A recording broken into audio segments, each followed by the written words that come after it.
Okay, I'd like to call to order the February 25th, 2021 Board of Education special meeting at 7:03 p.m. Sarah, good evening, and can I please have a roll call? Mr. Berardi? Here. Mr. Biondo?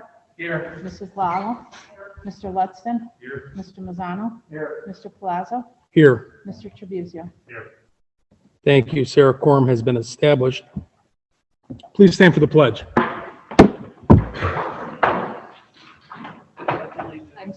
To the flag of the United States of America and to the republic for which it stands, one nation, under God, indivisible, with liberty and justice for all. Tim, you want to take the mission statement tonight, please?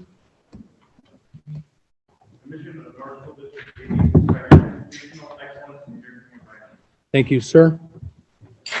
Moving on to our action item. I need a motion to approve the agenda as presented and or modified. If there's any discussion first. Okay, I'll look for that motion. Okay, motion made by Pasquale, seconded by Lou. Sarah, can I have a roll call, please? Mr. Biondo? Yes. Mr. Mazzano? Mr. Palazzo? Yes. Mr. Trabuzio? Yes. Mr. Berardi? Yes. Mrs. Lala? Mr. Lutston? Yes. Okay, that motion does carry. Recognition of our visitors tonight. I want to welcome everybody who is here in person. We have some presentations tonight that we're looking forward to. I also want to welcome everybody who's joining us remotely via Zoom from their homes or wherever they're at. So welcome everybody who's joining us in whatever capacity you are. Correspondence. The district does not have any correspondence to report. Public participation. And again, we have some people that are in person tonight, and we have some on Zoom, I believe. So we'll check our in-person list right now. And Ms. Palmer or Mrs. Guzik? Nobody on the chat, no sign-ins, no requests that way. Okay. And Sarah's indicating to the board that there is no public participation here in person. With that being said, moving on. FOIA request to the district. The district did receive one FOIA request since the last board meeting, and there is one to report. And that FOIA request is from United Brotherhood of Carpenters and Joiners of America, dated January the 11th, 2021, requesting a list of schools Anderson Locke performed work on in the Norwich School District 80 for the fiscal year of 2019. Moving on to our presentations, I'm going to turn over the floor to District Superintendent, Ms. Stephanie Palmer.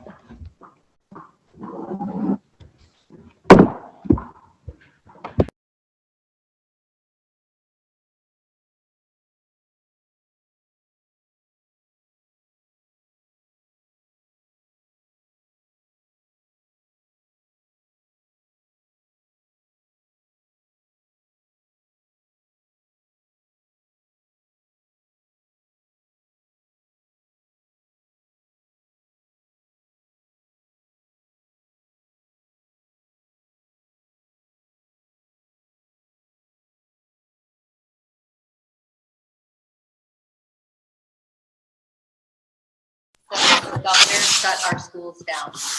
March 13th, Friday the 13th, we had a school improvement afternoon, and we canceled our plan and put all of our teachers in a room and taught them how to work remotely. We started our remote learning that very next Monday, and we obviously had to go remote for the rest of the school year. We started in person last fall, and tonight I'd like to present the data first of our academic achievement. And I want to have us really appreciate what our district has done. Our teachers had a remote learning plan that they brought to the board in the fall of 2019, and the board wisely accepted that plan. We thought it was going to be used, of course, for snow days, but we instead pivoted and used it the best we could for learning. And we kept learning going.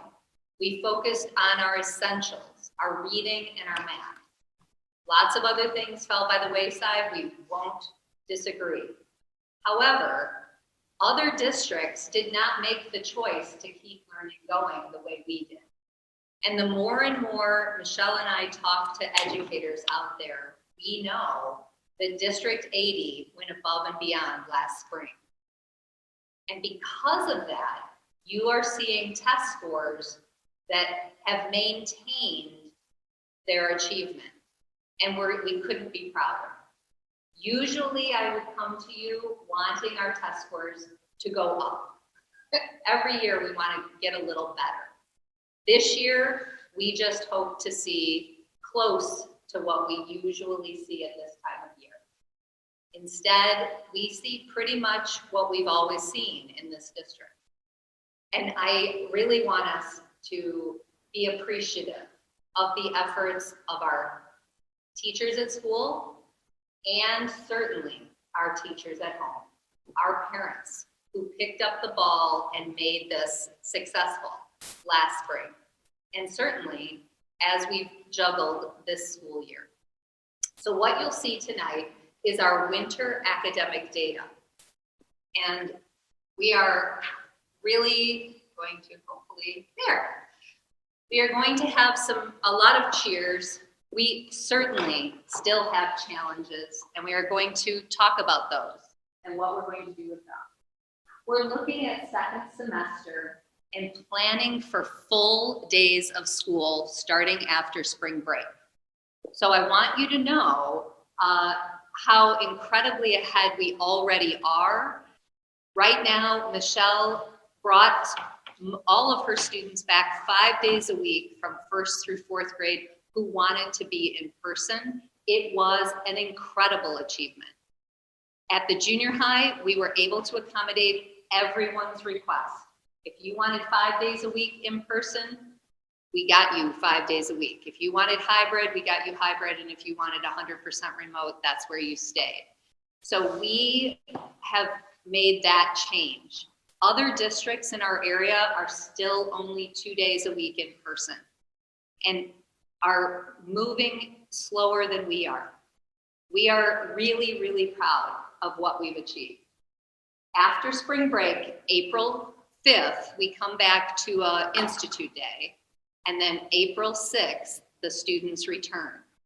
Tomorrow, we are going to send out a survey to our families. We will ask our families to either choose full days in person or 100% remote. Once we have that data, we will use that data to plan a full day schedule, and we will bring that to the board in March and for your approval at the March board meeting. And we will go from there. We also have tonight some adjustments to our curriculum in response to these data. Tonight also, later in the presentation, we have our usual staffing that occurs in District 80, some changes that we always do at this time of year.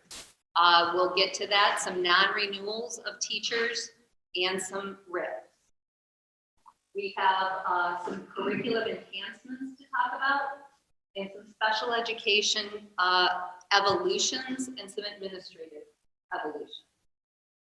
And finally, we're going to talk about finances. And with finances comes buildings and grounds. So we have Pat Rossi and Joe Vitale here tonight to help us talk through some building and grounds proposals that we'd like to bring forward. So our first focus is academic data. And like I said, despite the pandemic, District 80 students are holding their own. We couldn't be prouder, especially these are reading and math scores. So now I'm going to turn it over to our Principal Guzin. We included first, which I'm not going to go through with you, but just want you to know that there is a norms table on math. And this is the reading norms table, which was just newly normed in 2020. So this happened kind of before the pandemic when they were starting to put everything together for the 2020 norming. So we are looking at 4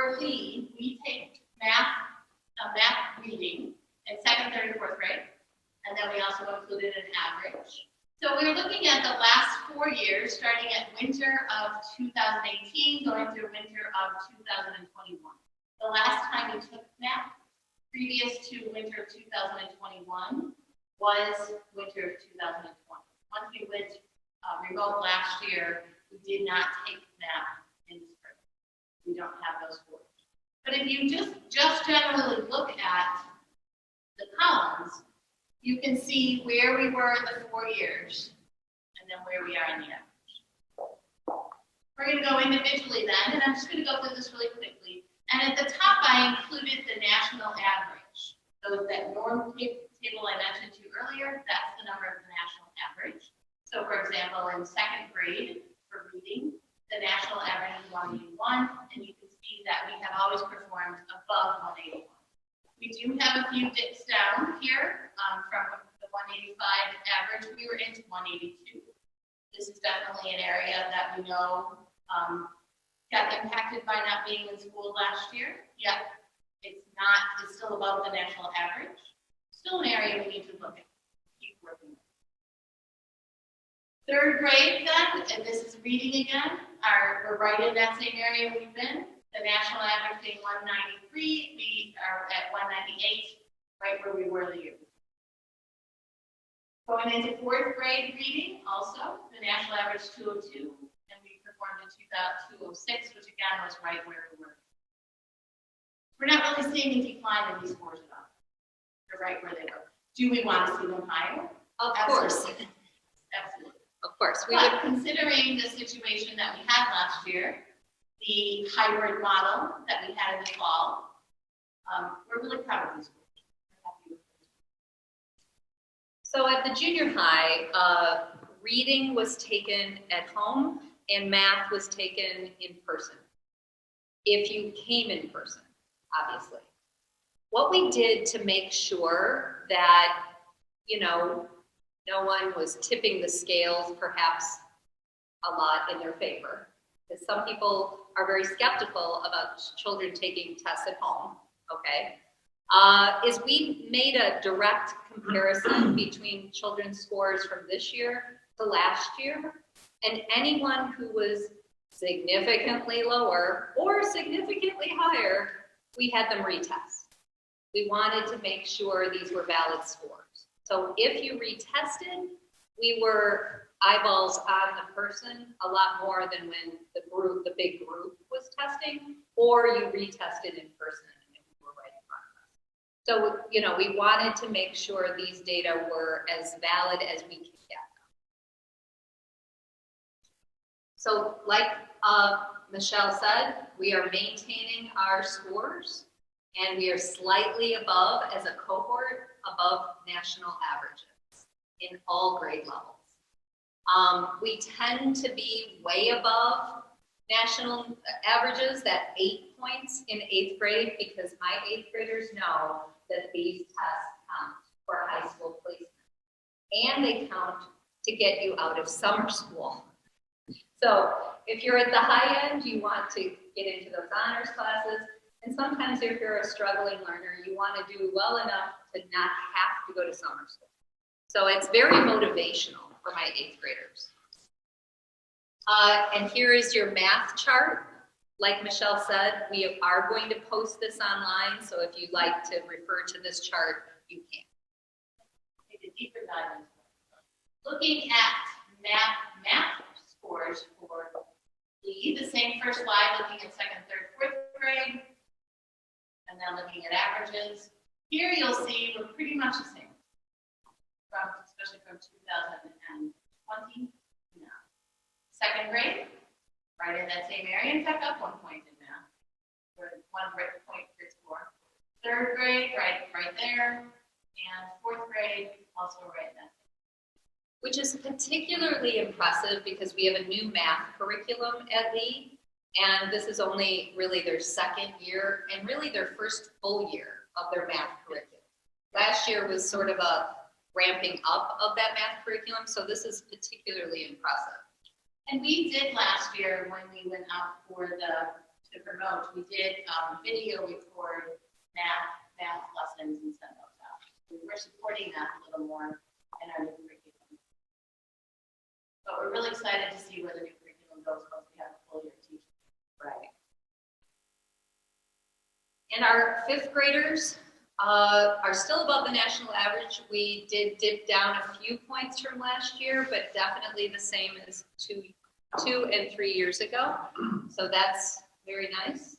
Our sixth graders, again, right in there. Seventh graders, exactly the same as last year. And our eighth graders, like I said, they take this very seriously. They want to achieve, and they equaled last year's group.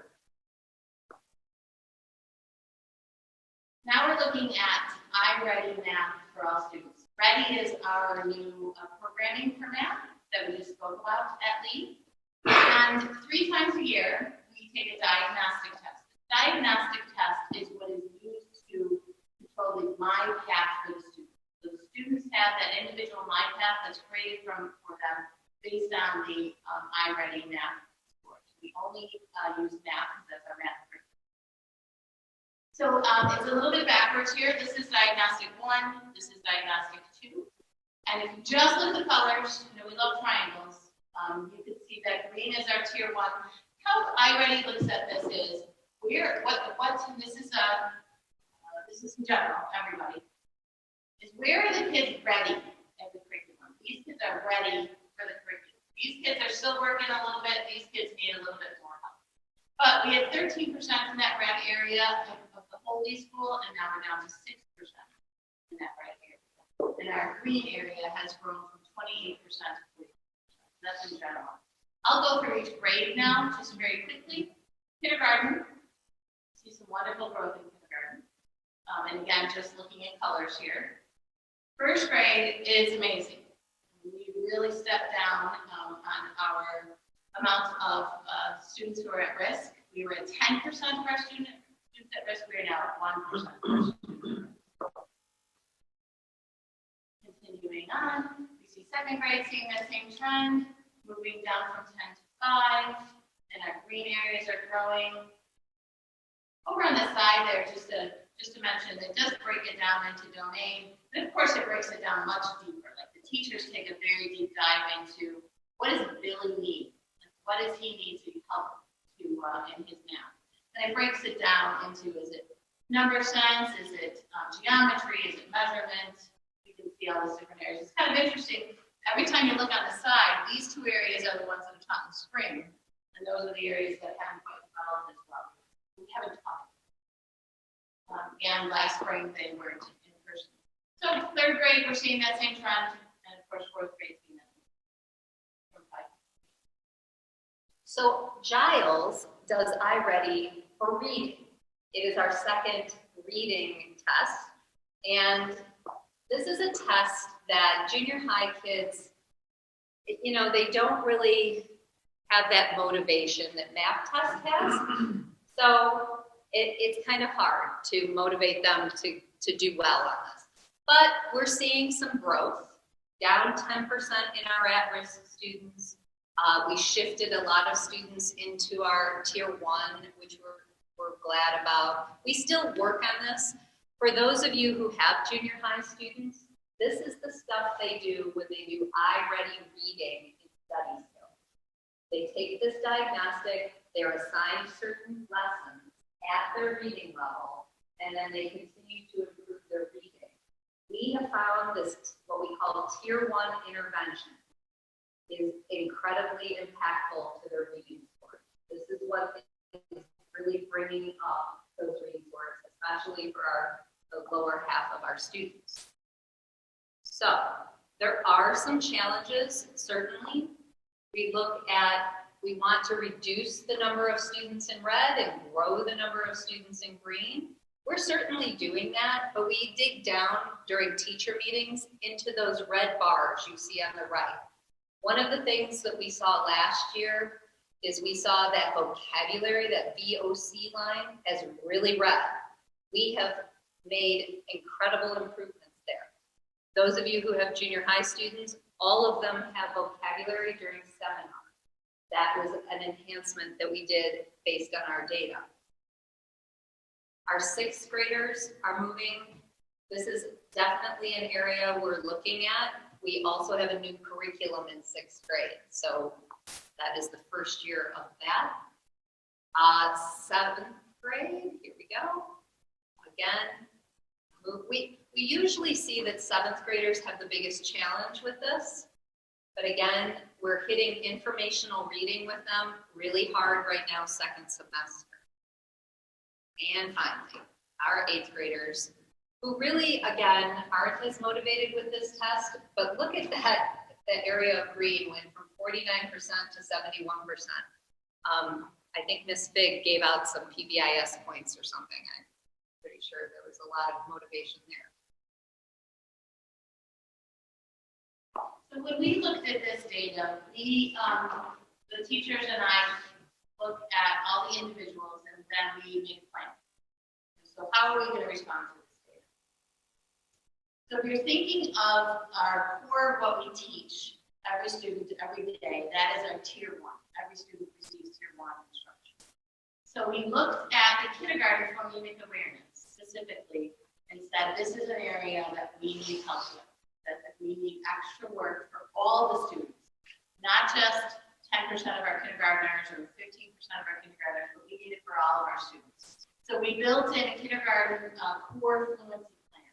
So they have more core, phonemic awareness during the kindergarten time. They also have a kindergarten booster that is at a different time than when they're in person or when they're online, that we are now helping the kindergartners. And we've already seen great success, wonderful success. We also built in at tier 1 core fluency in 1st grade. What we found we were missing, fluency is practicing reading things and practicing reading things and practicing reading things. And we used to, have the little partners would go off into the little corner together in the classroom and read and practice and color in how many times they read it. That was not happening in home.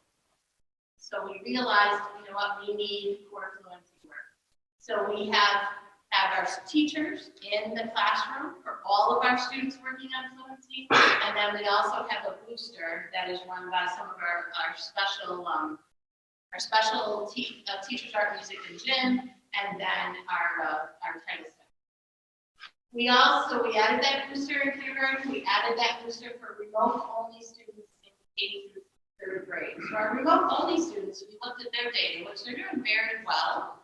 But we see that they need a little more. They need a little more in their day, and they need a little more comprehension. They need a little more talking about books, having those conversations. Because in a remote setting, it's very fast-paced. We needed to add another time in there, so we gave another 30 minutes to our remote students in K through 3rd grade, so that they can be working on comprehension. They're doing novel studies. It's actually going really well so far. Now we're going to move more into the tier 2. So these are students who, not all of the students are receiving this support. These students are receiving support, extra support in fluency, in decoding, and in comprehension in K through 4. This is our intervention time. So these are where the students receive a letter that they are receiving a little more intervention time. This is run primarily by our Title I staff, and it's part of our NTSS model. It's tier 2 for our model. This is where students are in person in the morning or online in the morning, and then in the afternoon are receiving this extra 30 minutes of support, individualized support. It's different. Now they may have a group of 6 kids, but it's what those 6 kids all need. We also added through our new schedule small group targeted instruction with the teacher in reading and math for the students who are in person 4th grade. So students go home at 12:15 when they're in person, have time for lunch. They may have their art and gym and music. And then at some point in their day, they're also connecting back up with their teacher in a small group to work on targeted instruction. So when we look at that data that we just mentioned, if a particular student needs some extra help in get some more strategies or skills for something like a comprehension and how to break down nonfiction text, we're able to support them. All of this was put together after January 19th when we moved to the new schedule that we have right now. And that schedule allowed us to be able to build a lot of it. At Giles, we know that full days will help us foster more learning. We will have twice as much time for ELA, twice as much time for math, and we look to foster more writing instruction, which also boosts our nonfiction reading and vocabulary scores. So we're excited about getting back full days. We definitely will be reteaching math concepts in our resource in our study hall. Will be added back to our schedule in full days to ensure that homework gets done. And so that really, we look to helping our math. We also are refocusing our efforts. Our teachers noticed some holes in our data on vocabulary, nonfiction reading, and geometry. But geometry is something that we generally don't teach until second semester anyway. All right, so before we move to staffing, I'd like to take some questions from the board. Are there any questions? Yeah, question and kind of question coming together. So I've been looking at these triangles for a few years now, and even though there is improvement, I have to believe that a staff that's able to fight through COVID and remotely maintain scores can get a lot more grade over the course. Is the point of my comment. And I've asked before, when the representatives were here from the union, what do you need to tell the board? I have to believe that with what we're doing, there's a way that every single grade, 50% of that grade should be at the grade. We should not have as much yellow as we have. And they teeter a little bit here and there, but with our staff doing the work that they've been doing with this, they have to believe that there's something in curriculum or something that we're missing, because we should be there. And I'm just concerned now, sitting over 3 years, that the green goes here and here. We always have that needs improvement in the middle that's always huge. I believe we have the staff, I believe we have the board, I believe we have the resources. What's it going to take to move us up? And that's your question. What's it going to take? What's it going to take to get? I can't believe that with what we have, that we sit at 25, 30% are ready for the next step. We should have 50%, 60% ready for the next step. So what does it take from the board? What does it take from the administration? Do we need curriculum? Do we, what do we need to get to where we should be based on the skill set we have?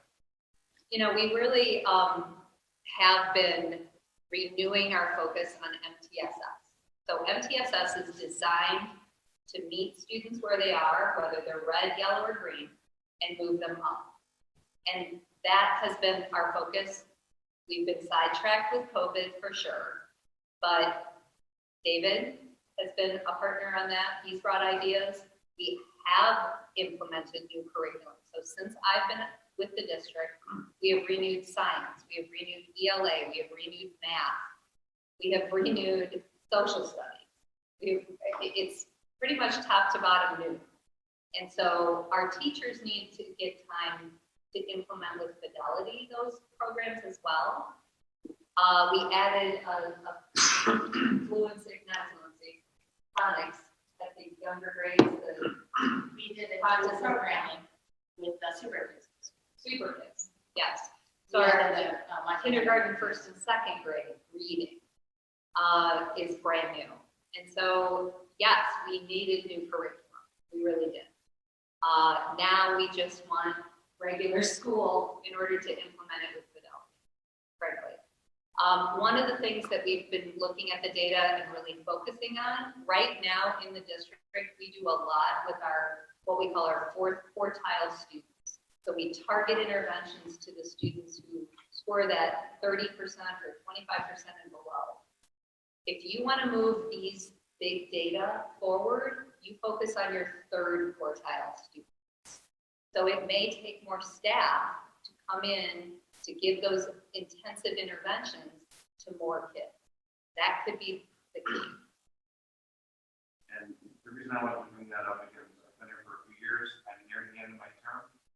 The academic review has always been a big part of me to push forward, to ask the administration, ask the Teachers Association to come forward to the board. If you see something we need, ask for it, let's see if we can do it. Because in my eyes, there's no reason, take COVID out of the mix, there's no reason that those triangles shouldn't be at least half green across the board for our entire district, for what we have here. So anything that can be done, I think, bring it to the board, let's talk about it, see if there's someone we can. Other questions? I have one unless somebody wants to go first. Anybody else have? Yeah. We're having some requests from people online that they can't hear, so I'm going to mute this for the questions. Okay. If you can unmute yourself before asking a question. Unmute yourself to ask a question. Okay, great.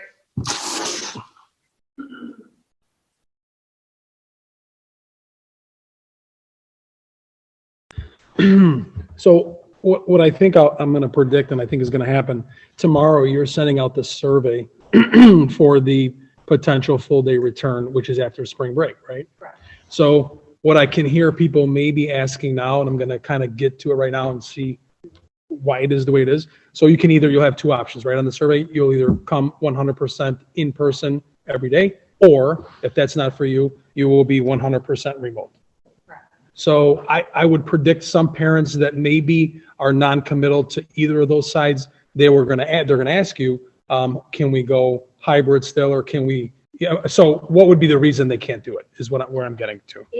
And Michelle can speak to her classes a little better.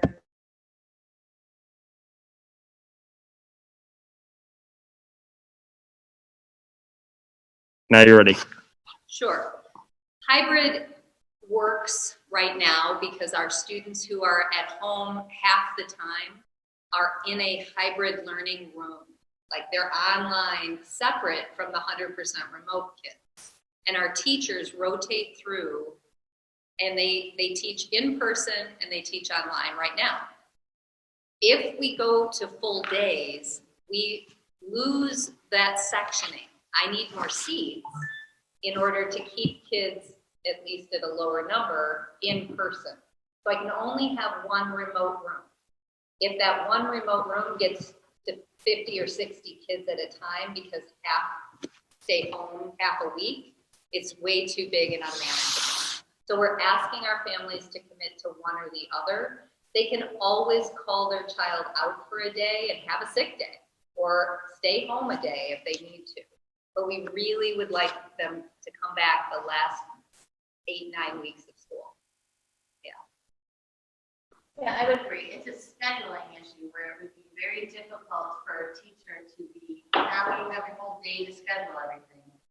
If you were only 4 hours, where you're picking up all that other curriculum.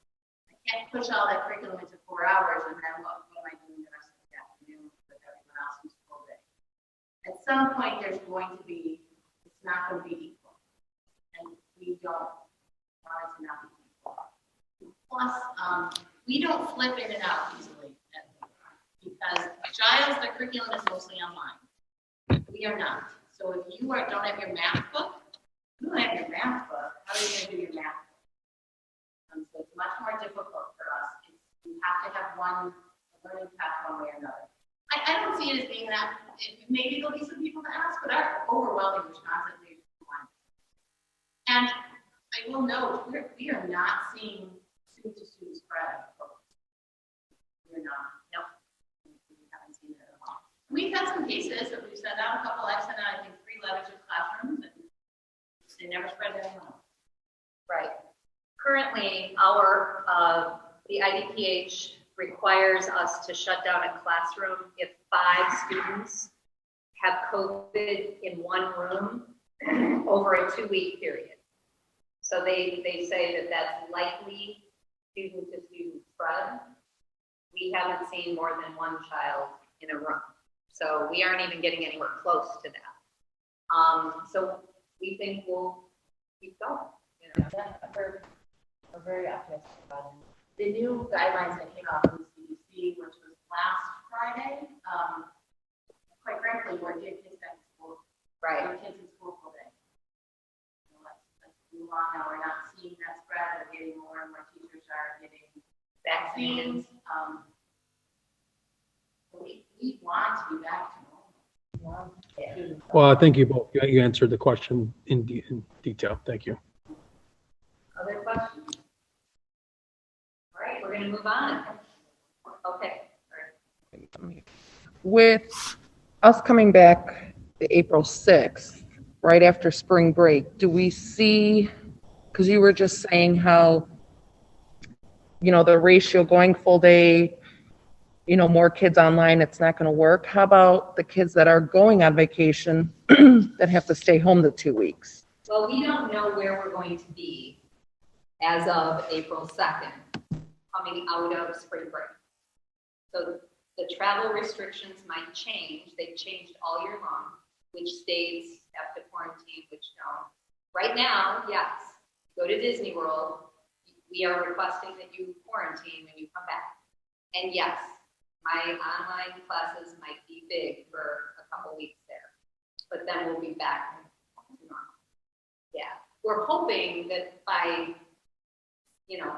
4 weeks from now, it might change a little bit. But if not, then we're asking people to quarantine. That information will come out, and yes, it will be awkward and hard. Well, at least we're going to live stream. Right. Which if somebody has COVID right now, then you gather the materials and you can come to their house and they have everything. But if you're quarantining, we know you're quarantining because you're going on vacation. We're going to send you home with all your materials and you're going to live stream your class. Not ideal, Right. that works. Good. All right, we'd like to move on to our second focus, which is staffing. At this time of year, we always non-renew our first through third year teachers. And we don't do this to be cruel. We notify them that this is our tradition. And the tradition exists somewhat because of half-day kindergarten, where we have to see our enrollment come in, and we have to, then hire back our teachers that we actually need for our sectioning. But it's for all of our grades, really. We don't want to be overstaffed. And in order to make sure that we are being good fiscal, responsible people here at the school district, we non-renew these teachers and then we hire them back. They're fully aware of this. We give them letters, we give them notification. It's almost a tradition. And it really has to do with being responsible about hiring people back that we actually need. We also this year are adding our support staff to a RIF list. And that also is because we want to make sure we hire back only the support staff that we need. Special education aides and title aides that we need to come back to the district. And again, it's only those who were hired in the last 3 years. So those who have been with us for decades, some of them, which is wonderful, teachers and staff are not involved in this procedure. We also have evolving staffing plans to meet student needs, and we're going to talk about those tonight. So the first one that we'd like to talk about is presented by our Special Education Director, David Dorr. Just gonna have to make a massive transition right now from IT.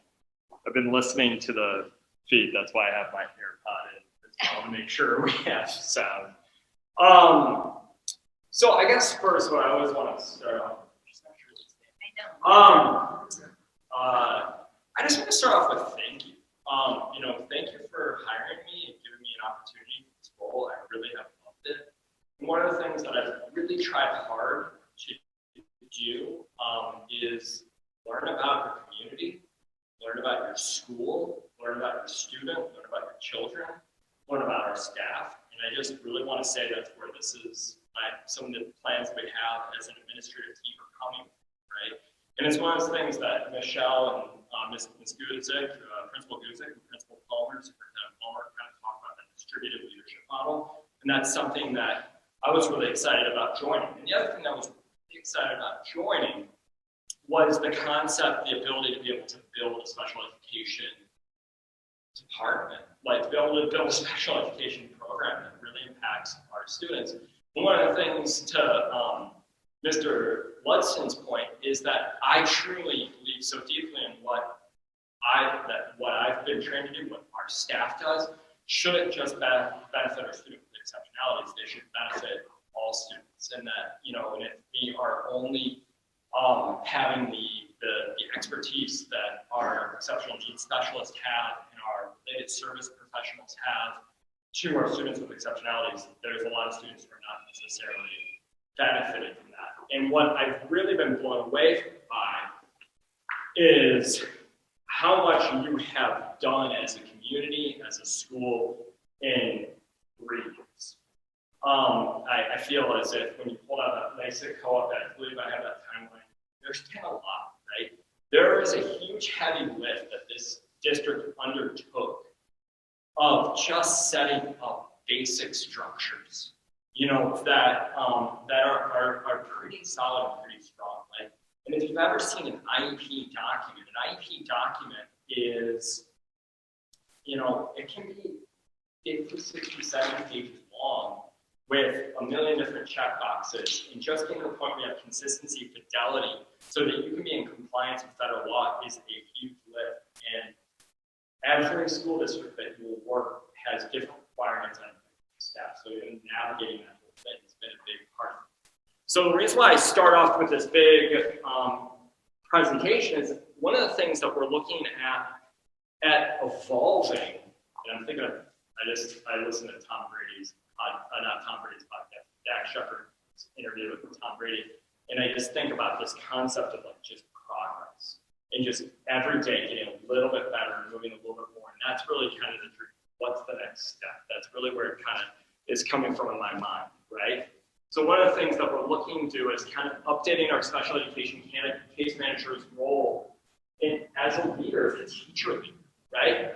Where have we been? I feel like one of the things that we can never go forward if we don't look back. And that seems so weird, but that's something I really do love. I loved history as a student. Where you were not that long ago is outsourced special education. You had a student with a need, we identified that need, we went to an expert from some outside agency, and they provided that service.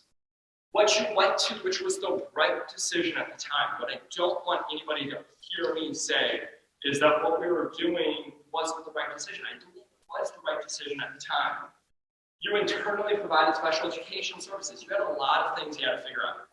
One of the things that we're going to have as a school district is, as much as Superintendent Palmer, myself, Principal Gunzik believe that every single student can be educated within these, I was going to say 4 walls, but 90,000 walls, it's just not true. There are some students with such unique needs that they need to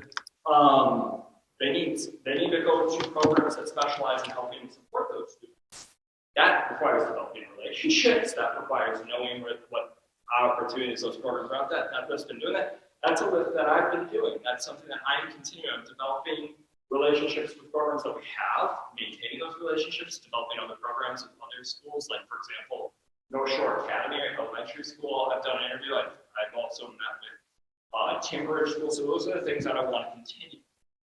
But at this point, we're at an amazing point where the vast majority of students who reside and are in the Norwich District 80 boundaries are educated within our buildings. That's incredible. And that's something that a lot of schools don't have. And frankly, at this point, probably I don't have the data for it, wasn't as high. A lot of students were going to other programs and other buildings, right? You started with inclusion classrooms, which sounds great, which is awesome.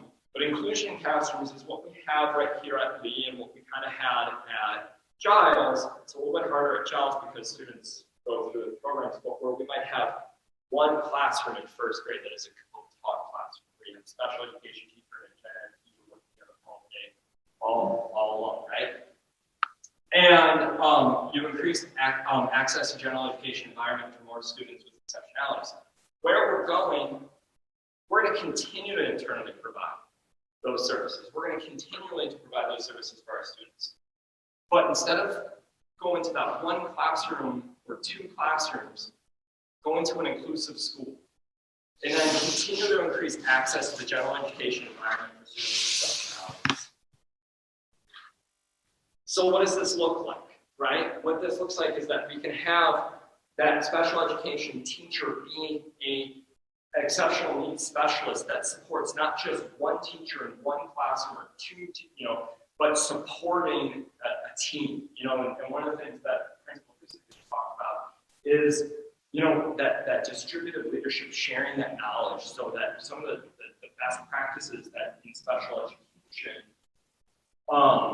work for other students. You shouldn't have an IEP in order if there's a simple, skill that we can help the student. And a great example is we see this all the time with Apple.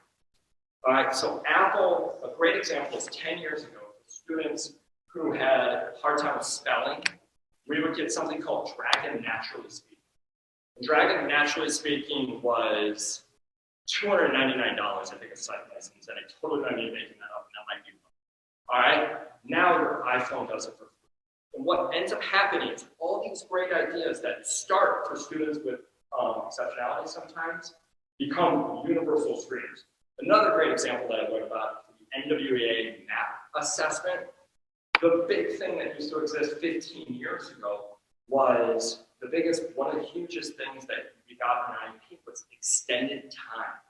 That's a universal baseline feature for all students, right? Because what we're finding oftentimes is what works for students with exceptionalities also works for students without exceptionalities. So we want to expand that access to all of those things. And part of it is we also have to. We need more flexibility, right? One of the things that we really want to do with a similar staffing number, expanding the number of classrooms where co-teaching occurs. In the past, we were making staffing decisions based on a set co-taught classroom. We need more flexibility. We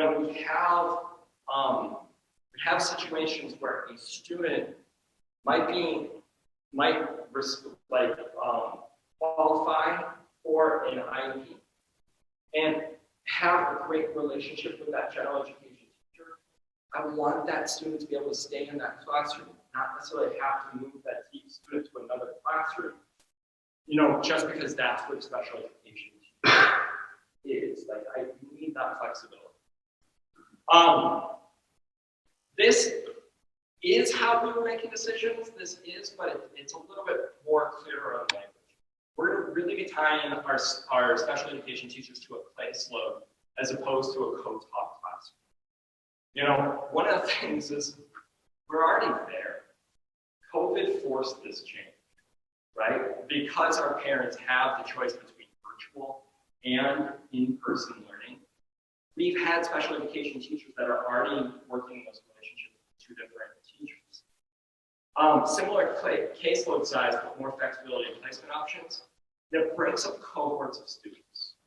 So one of the things that can happen with the way we're doing inclusion rooms, let's say we have one inclusion form per grade, right? And I have an IEP eligibility criteria for a IEP first grade. That means I'm with the same students, first grade, second grade, all the way up to 8th grade.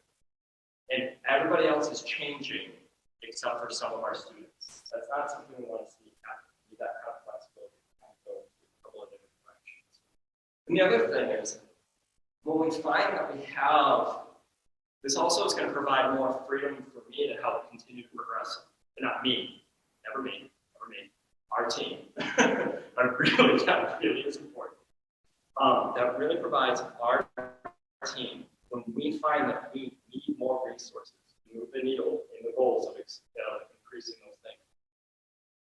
We can have more flexibility of identifying unique ways to have staffing patterns, right? So one of those things is I would love to have one, especially if we have exceptional needs specialists at every grade level. So now if we need another teacher, maybe that next teacher is going to work with multiple grades and really target some of our students up with ASD, autism spectrum disorder. Or maybe we can do some of those other things that provides us to be more creative, as opposed to being into one set pair, right?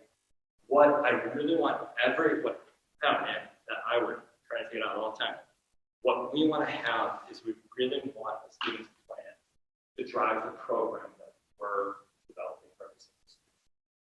So appreciate that time. I know I went really long on only 2 or 3 slides, but I wanted to throw it out. I don't know if anybody had any questions on this.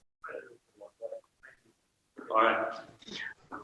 So I like the direction. I'm a big advocate for our special need kids, students with IEPs, learning disabilities. When you talk about flexibility, how are we making that inclusive? What does that flexibility look like? Are we putting a teacher that is going to have that requirement to be able to service the need of that student and the general ed student at the same time? So basically I'm asking, are teachers going to contain that special ed certification? Is that what? Okay. Yes. Absolutely. So Gotcha. Co-teaching by Marilyn Friend, which is the book that, that our district was trained on, that I've been trained on. Co-teaching presupposes that you have 2 professionals with 2 unique skill sets, right? You have the general education teacher that is that content specialist. You also have that special education teacher that is a learning behavior specialist that is a unique content. We're fortunate here that we have a lot of special education teachers that have both, right? Or even more, right? But one of the things that when we look into it is that special education teacher, that certified teacher, is going to be providing those things, but also just by being part of more of that team approach, it's going to that distributed leadership model, that team approach, being, and it's one of those things that it's great is like, Giles and me are different. They, and they have different, because 8th graders have different things than 1st graders. But the same kind of paradigm is important always. The same idea is really important. So what I really say is I want us to progress the why and the how more than really the staff.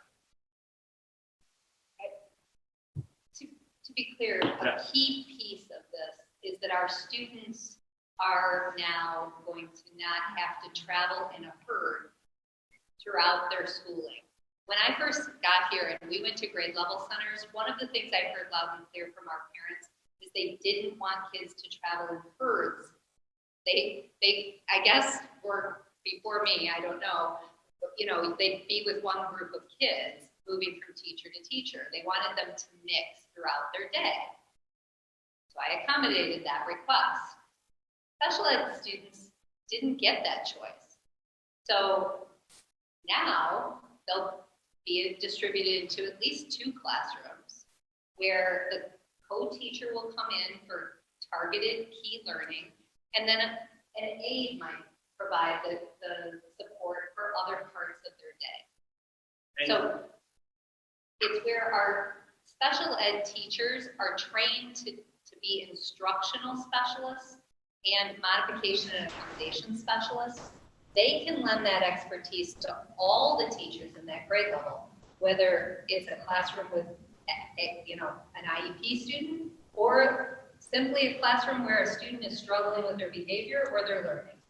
That teacher becomes the expert for that team and is able to support all of them. Right now, it's like a little marriage where those co-teachers are with the gen ed teacher all day long and they're only in that one room and they don't share that expertise the way we want them to. So that's the evolution of this. And I guess another thing is I didn't talk about this. This purely is, honestly, I really appreciate Ms. Guzik, Principal Guzik, and Superintendent Palmer. This is not to replace special education teachers. This is to support our special education teachers. So this is a support to help them. So like still the direct professional expertise would be coming from a certified special education teacher. But at the same token, we also want to foster that independence. What does that look like? So this, what I would say, is adding, not replacing. We're really, it's really a nice step up in what we do. If you have any questions about it, This is why we are bringing you a lot of information tonight. We're not asking you to approve anything tonight. We're asking you to think about a lot of things. And then we'll be bringing forward a staffing plan in March. So we have some time to ask any questions or field any concerns you have. I just have one more comment, if I may. One of the main goals, and I'm glad to see that we've still stayed on that same path, is always making the student feel inclusive in the classroom and providing that service for them and making that child feel like they are part of that classroom and moving with their peers through the different grade levels. So I couldn't be happier. I wish we weren't in a COVID year, because I probably would have wanted to observe some of these classrooms to see how, you know, the level of teaching. But based off of what you said, I'm confident and very happy with where we're going. And I think what's hard is I want to go back to this. And this is what's hard. That sometimes when we talk about where we go, where we want to go, it appears that where we were was wrong. And that's not what I wanted.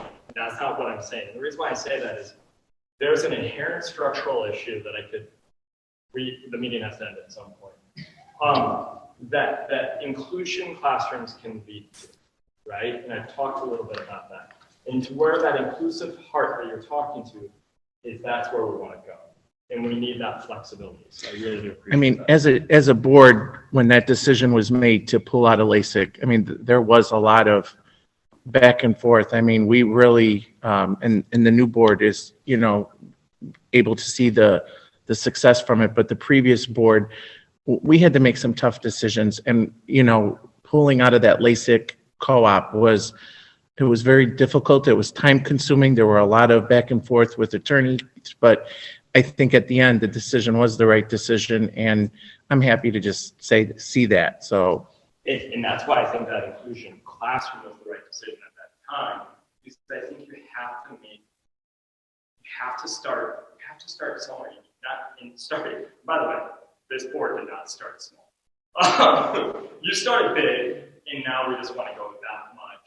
You know, and I'm the beneficiary of all the heavy lifting that this board, that the staff, that the administration team that I'm blessed to be a part of is on. And this is where we want to go. And what's nice about this is now, as we have more and more students with, I mean, there's a lot of, you know, students with diverse needs that we want to be able to consider. And now we can have some flexibility on how do we, you know, we don't have one set idea of what that case manager role looks like. Now it can be like, how do we want it to? We can truly support the individual needs of the students in that grade, and I think that's powerful. Actually expanding our support for student learning. So part of that, I'll only speak for me, was I wanted to do better, and I believe we can do better, and not have to trust other people. What I didn't anticipate to happen was the flip side. The benefit to the non-special needs children, to the district that is brought in. And the model, I looked at a bunch of stuff, I understood the previous co-teaching.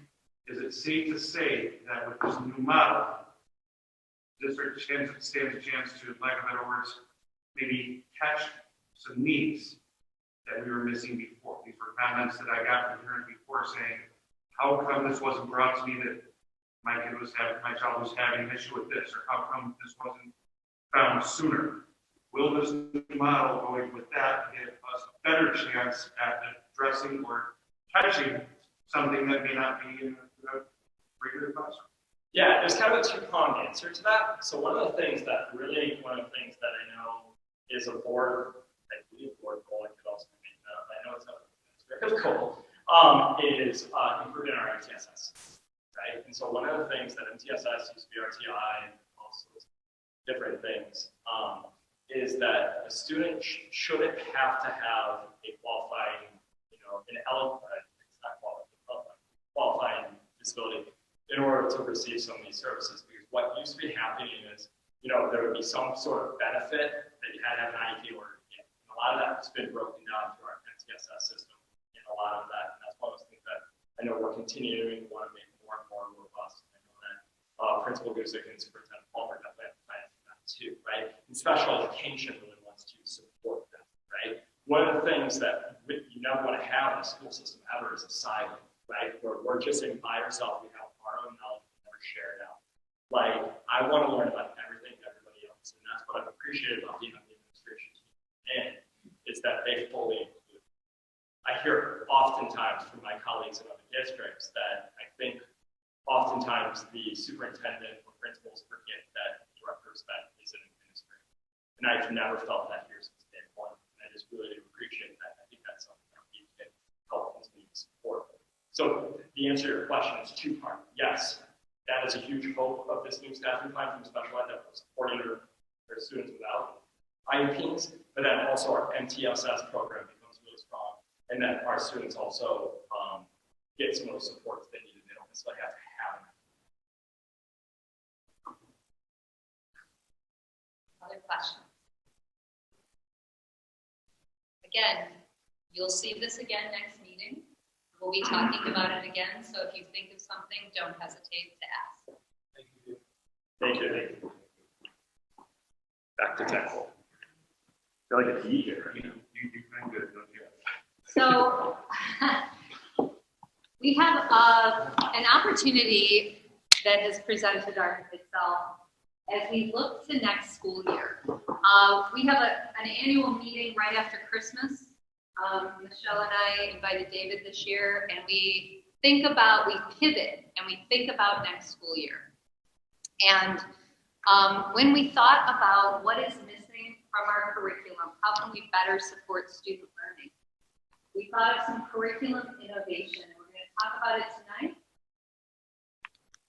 And so we can think about it. Just to beat up what Stephanie said, that meeting takes place on the 26th of December every year. All day long. Although it was the 28th this year. It was. There was a weekend. 26th. Yeah. So it's always a good time. So last year, if you recall, when we talked about the leave schedule, I was very excited to share with you, we are looking at hiring someone for our library. We need a functioning library at Lee School. We are finally at the point of a functioning library where all the books have been dinged into the system. They're all on the shelves where they should be. We're looking at putting in some improvements in there, but we're in a good place. So this year, our conversation turned to, what if we adapt that position a little bit? Especially, we've learned a lot from being online, giving our preschool children, our kindergarten children, a laptop, and they are doing amazing on it, by the way. But we thought we need to get some skills in so that when our students get those foundation skills, when we're going off to Giles, they have some of those basic skills for computer. So teaching typing, teaching basic computer skills, along with digital citizenship, the responsibilities of being online, which are very great these days, the hazards of things that happen online, and then, of course, the independent reading in the library. So we're going to shift this job a little bit next year, this position, to be adding into that computer literacy piece, kind of calling it a media person, but we're not looking for a certification of a certified media person. But this would be our fifth subject, our fifth special here at Lee.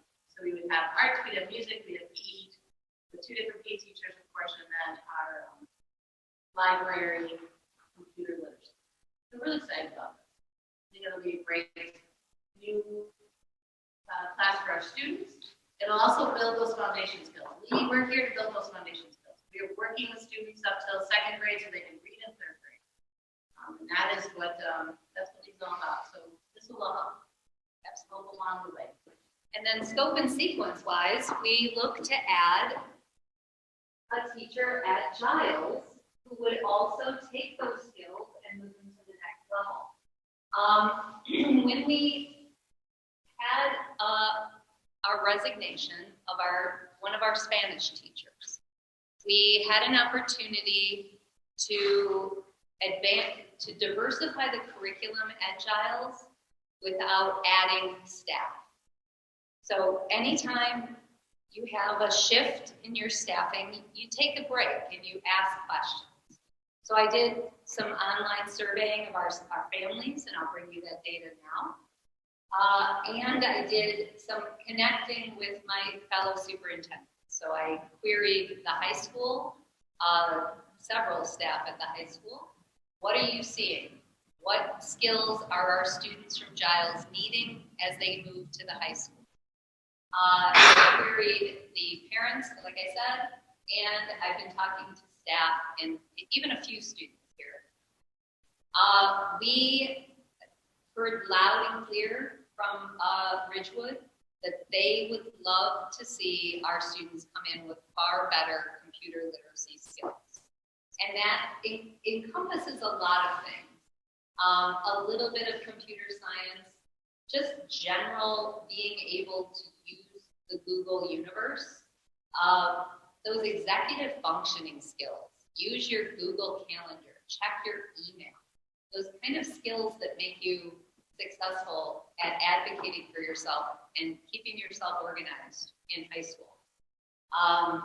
They have a robust computer science program at Ridgewood, and they're really looking for us to maybe provide some of those foundational skills so that then when the kids get there, they can take it to the next level. So we're advocating for a computer literacy teacher. I put it out there to my parents, and I did a survey where I asked them what if they would like a computer literacy course. 76% of the 186 responses said yes. 20% said maybe, depends on what you take away from me. And then a small sliver said no. And in the comments, it was so fun to read the comments. In the comments, people who said no harken back to wanting us to teach cooking and sewing and things like that. It was very charming. They wanted us to bring back the old classes. And unfortunately, that's just long gone. I also asked, should we continue with Spanish? And of course, they said yes. We have a fabulous Spanish program at Giles. And of course, we don't want to get rid of Spanish. It's just how much Spanish. And one of the challenges we have with our Spanish program is it actually causes a bit of a challenge at the high school. So our students who take 4 years of Spanish have gone too far to start back in Spanish 2 for the most part, and yet they're not able to keep up with Spanish 3. So it's awkward. It would be best, according to the high school, if we got most of our students who could get through a solid Spanish 1, who would be ready to take that full course of Spanish 2 as a freshman, whether it's Spanish 2 honors or Spanish 2 regular, what have you, ready to go with that Spanish 2. That's where they would like to go. And I understand that. Having been at the high school, Spanish 2, 3, and then AP Spanish literature and AP Spanish language would be a wonderful 4-year course. They see a lot of kids getting frustrated and switching languages halfway through. Your results may vary, but I'd like to start the conversation about that. That's what they're telling me. Get your kids through Spanish 1. Union Ridge teaches Italian only, and Penoyer does not teach foreign language. So just to give you a lay of the land of where we're at. I don't want to get rid of Spanish. I think it's very beneficial to our students, but we would go back to a little bit slower model in this recommendation. The other thing I asked, just because I had a captive audience, was should we have a study hall for our students? This was something new last year because we saw that students needed support getting specifically math homework done and doing it in a place where maybe they could ask some questions about that. That's not as popular. Some people say no. And I'm trying to move up. Oh, there. Then I asked about study skills, where they do the programs in iReady or iExcel to enhance the reading and math, and the results are shown here. Pretty popular, but again, a little bit more.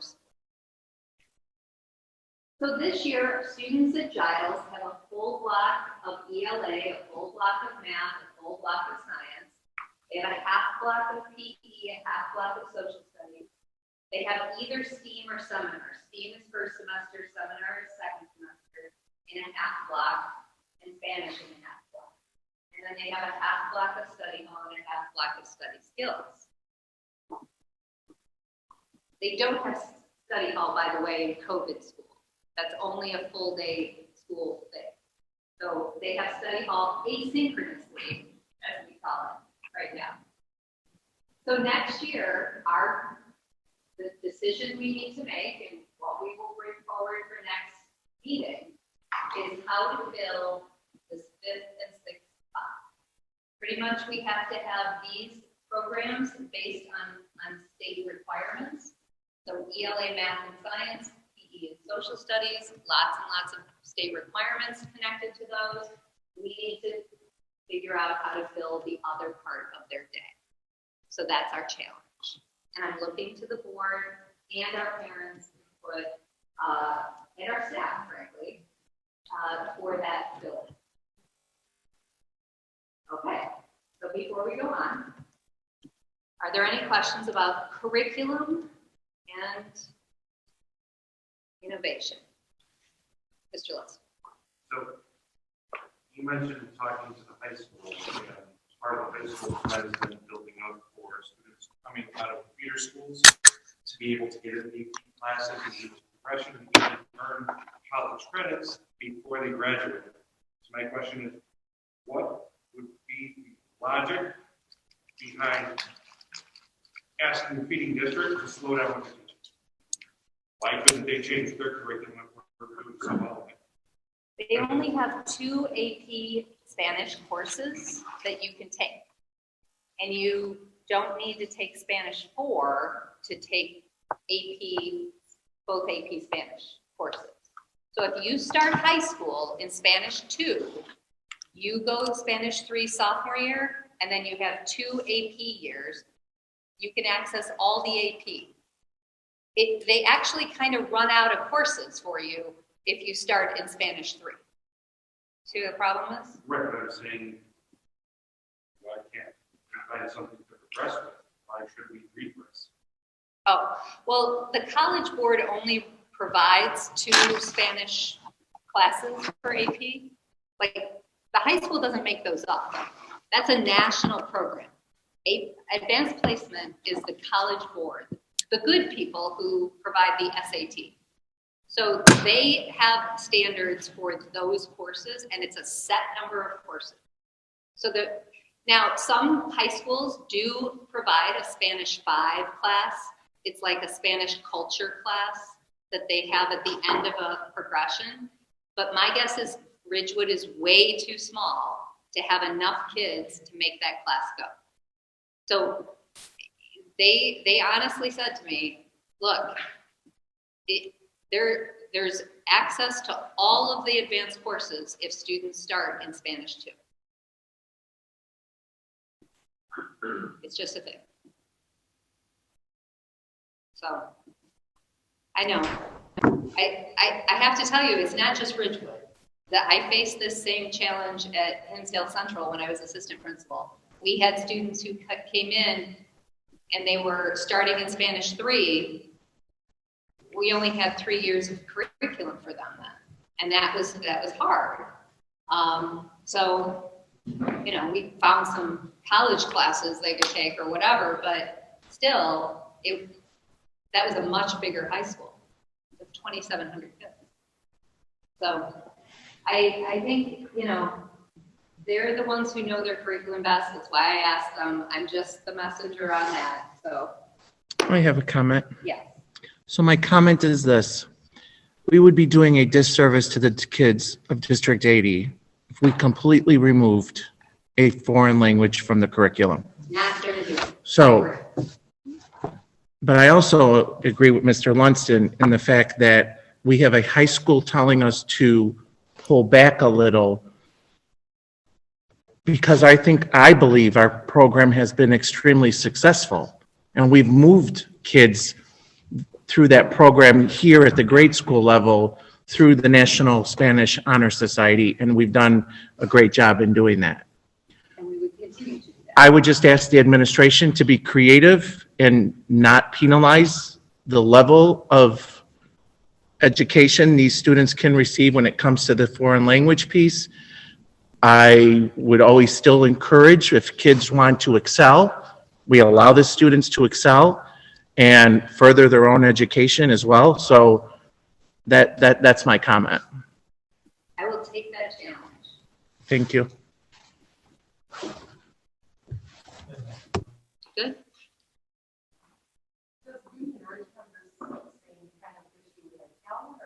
No, and I don't know why.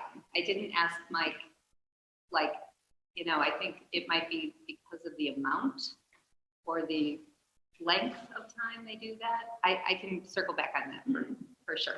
Okay. I don't know. I'm going to have to ask that question. Now that you say that, that's a great question. All right. Our next presentation really speaks to the heart of District 80 and an evolution that really happened a couple years ago. As we know, I agreed to take on the superintendent role. I was kind of making it a wonderful opportunity to expand the number of staff at Giles, as well as consolidate some of the leadership.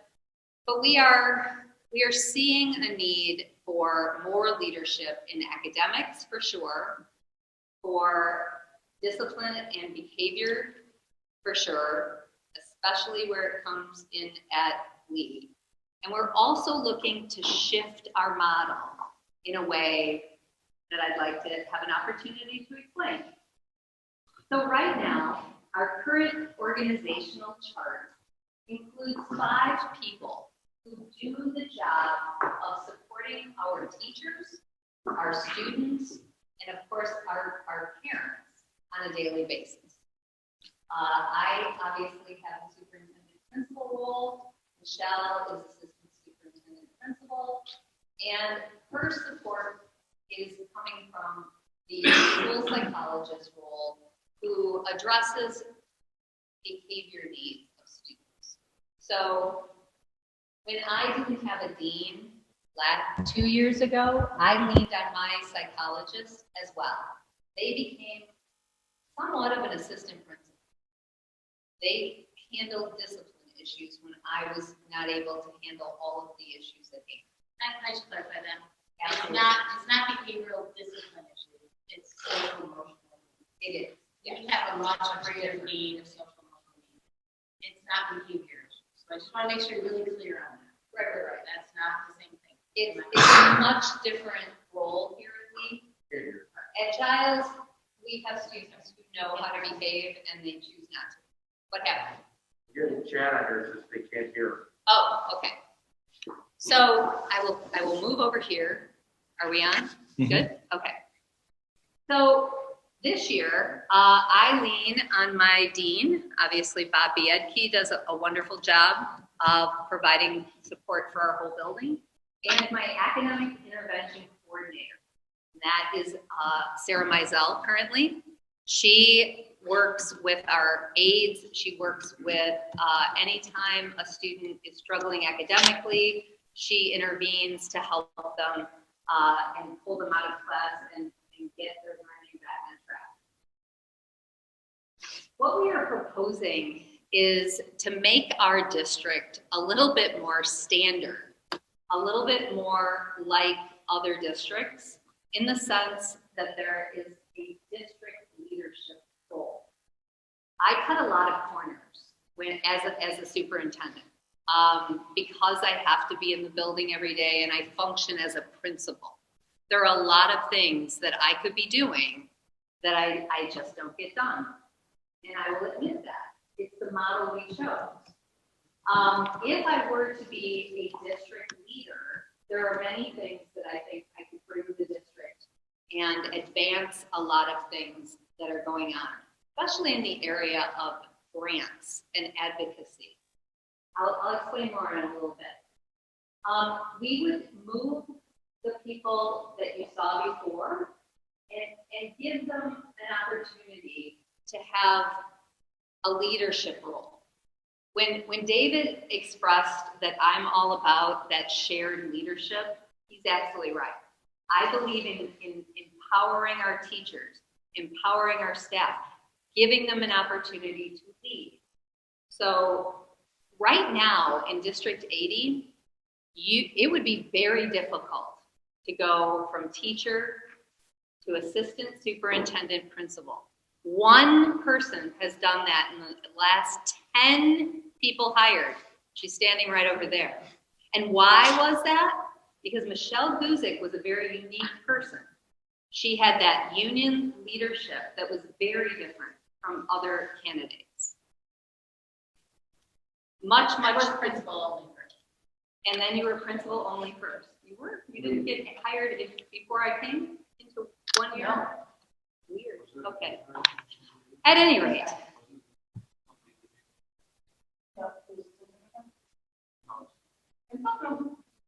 So Right after. So we have this interesting role of assistant principal right now. And we also don't have an opportunity to have someone who's out of the collective bargaining unit, not a teacher anymore, someone who's truly an administrator at the assistant principal role. Right now we have quasi-assistant principals. We have a dean, we have an academic intervention coordinator, we have a school psychologist who kind of function like that a little bit. I would like to actually give them an opportunity to take on that position. So what does an assistant principal look like? Well, we would advocate that we take our school psychologists, who are right now split between special ed and gen ed, MTSS, 504 plans, things like that, and we would go ahead and use our 2 school psychologists, not 3, but 2, as special ed support primarily. They would turn their focus to supporting our special education program. It actually would give us more time with school psychologists for our special ed program. Then our assistant principals would take on all of the duties that the psychologists have been doing for gen ed. They would take on that MTSS intervention role. They would take on the case management for 504. They would provide behavior and social emotional support for our students. They would also have an opportunity to be that instructional coach. We don't have that role in this district, and lots of other districts have added whole people who help go into classrooms and work with teachers on how to teach better. Then we have someone also to run assessments and be the administrator on duty when the principal's out of the building. Currently, these roles are being provided by a bunch of different people who just don't have the title. Like I said, additional superintendent roles, I don't have that opportunity to have that political advocacy. Jen Kelsall has a wonderful opportunity to go down to the state, to connect with our legislature, to work with other superintendents at the regional and state level to make sure they're supporting our district. The community outreach that I am able to do is wonderful. I really have a good time with that. I'd like to do more. Supporting our board members. I feel like I could be communicating a lot more with you guys. I do my best, but sometimes that corner is tough. Policy development, making sure our policies are in place and aligned with all the state mandates that just keep coming. Research and grant application. And finally, making sure our vision for the district, the quality of buildings and grounds, making sure all of those projects are moving forward. Yes, we have a wonderful B&G staff. I'd like to provide them that opportunity for those 2.5-hour meetings, gentlemen, maybe every other week. That'd be fun. All right. So we want to provide the best administrative leadership for academic improvement. We want an administrator that's laser focused on bringing up those test scores. We want to better align with mandated discipline practices. We do a pretty good job with our discipline, especially at the junior high now that we have that dedicated dean. And that would not go away. That dean role would be actually both people, the principal and the assistant principal would both be doing that dean work. And finally, it would support our teachers better. And the most important thing I really want you to understand is I believe in growing our own administrators. We need a path in this district to hire really good teachers, allow them the opportunities to grow in their leadership, go get their administrative degrees, and earn that first role here in our district. They shouldn't have to go out somewhere else and get that assistant principal role in order to come back as principal. I think it's incredibly important. This is something where, you know, we'll be able to keep good talent if we have this path. What I've provided in the slides, I'm not going to go through this really in detail, but I've supplied you what is the administrative structure at Union Ridge and Penoyer. And I've outlined it in all of those slides. District 80 has roughly the same number of students and the same number of buildings. We have 1,023 students, they have 1,077. We have 2 buildings, Penoyer and Union Ridge together have 2 buildings. We do this with 5 human beings. They do it with 10. Now, we wear all the hats, right? We wear all the hats and we do all the jobs. So do they. They have a lot of mixed roles and a lot of combined things. That's what you do in a small district. But it's fascinating to see that side by side. So like I said before, we would absorb the dean, the academic intervention coordinator, and the psychologist, and put forward those 3 other roles. Questions? Not so much. A question, but more of a comment. So looking at the slides, it makes sense. We do have quite a number of students, which we could support having those additional positions or heads, okay? As a district, remember, for the last, I'm going to go on a limb here and say 7 years of my 8 years, we were in a deficit reduction. We were deficit spending, and we were in a deficit reduction plan. So therefore, the district had nowhere to grow, nowhere to add additional heads to do what you're talking about. I agree. We need to promote from within. We need to develop our own people. We did that for a little bit prior administration, prior to this last one. So under the Carrie Libby, we had 2 principals, 1 principal moved up, and we developed, and she moved on to a different district. Where do the numbers fall as far as, is it cost neutral? Is it? It's roughly cost neutral because remember, we're absorbing that dean, academic intervention coordinator, and psychologist and shifting the model, roughly the same amount on money. That's where we want to be. We want to be cost neutral or just a little more. It depends upon who you hire, right? And so it really makes a difference. If, for example, you move people who are already in the district into those roles, we're already paying those salaries, it costs completely even. And we're advocating that we go from 3 psychologists to 2 and move that role in. So again, it just depends on who you hire into that 3rd position. So it could be actually a cost savings depending on who you hire. So what is going to be the final number? So if the other, like, for example, you had Union Ridge up there and they had 10 heads, what would our number, what was our number? Still 5? It would be different. It would be 7. How did I move that number? I don't know, that's. I can't remember. Let's go back. Okay, so we would be adding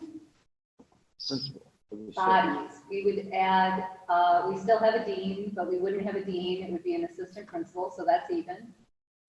We would have 2 more people. So it's 7 instead of 5. Yeah. And just so for those that are online and those present, the reason you're in the position that you're in is because that was an opportunity for the district 2 years ago to truly save on that administrative cost and help save the district some money so we could add some additional teachers So I to help the classroom counts come down. You're absolutely right, Okay. and that, I don't want to damage that, and I certainly don't want to go back to a place where we are deficit spending, ever. I would never bring you a plan that would send us back there. Never. I'd like to come on financials. So if we're currently at 5, you're saying this is switchover cost neutral. Yes, It's no secret to So- anybody that pays attention that typical situation, you get up into administrative role, you're going at a higher rate of pay of a typical staff member, on average. So you're saying that an assistant principal doesn't make a normal teacher in any district, or a principal doesn't make more than a teacher in any district. so it depends. Typically, it's a higher amount. of We pay. have many teachers who would have to take a cut in pay if they went to another district and got an assistant principal job. Correct? But what about those Depending teachers on going the, from? What about those teachers going from teacher to assistant principal here? we would simply keep them at their salary and move them into the administrative role and give them generally in this district, we have a Me Too raise, right? So Michelle and I get whatever raise the teachers get, right? So say a teacher earns this job, we're already paying that teacher, right? They move into assistant principal job, we would have paid them anyway because likely they're a tenured teacher. So we would just give them whatever raise they would have gotten as a teacher. Not that the progressive principles are the same for now, for the next 20 years, whatever the teachers get, the administrators get. Because it wasn't that in the past, and that's where we ended up with big financial. Well, that's up to the board. The board would have a contract with these administrators. We would reduce the number of bargaining unit members. We have 24 right now, or 74 right now. We go down, right, to 71, something like that, 75 to 72. It would go down by 3. And the second part of the question is, saying we're roughly cost neutral, what are we taking away? So if we're going from 5 to 7, that's 2 jobs. Are we putting 2 staff positions in the building? We did. Yes, at 3, actually, right here. Oh, wait. There. Positions eliminated to accommodate this administrative restructuring. So the Giles Dean, those roles would be handled by the principal and assistant principal, right?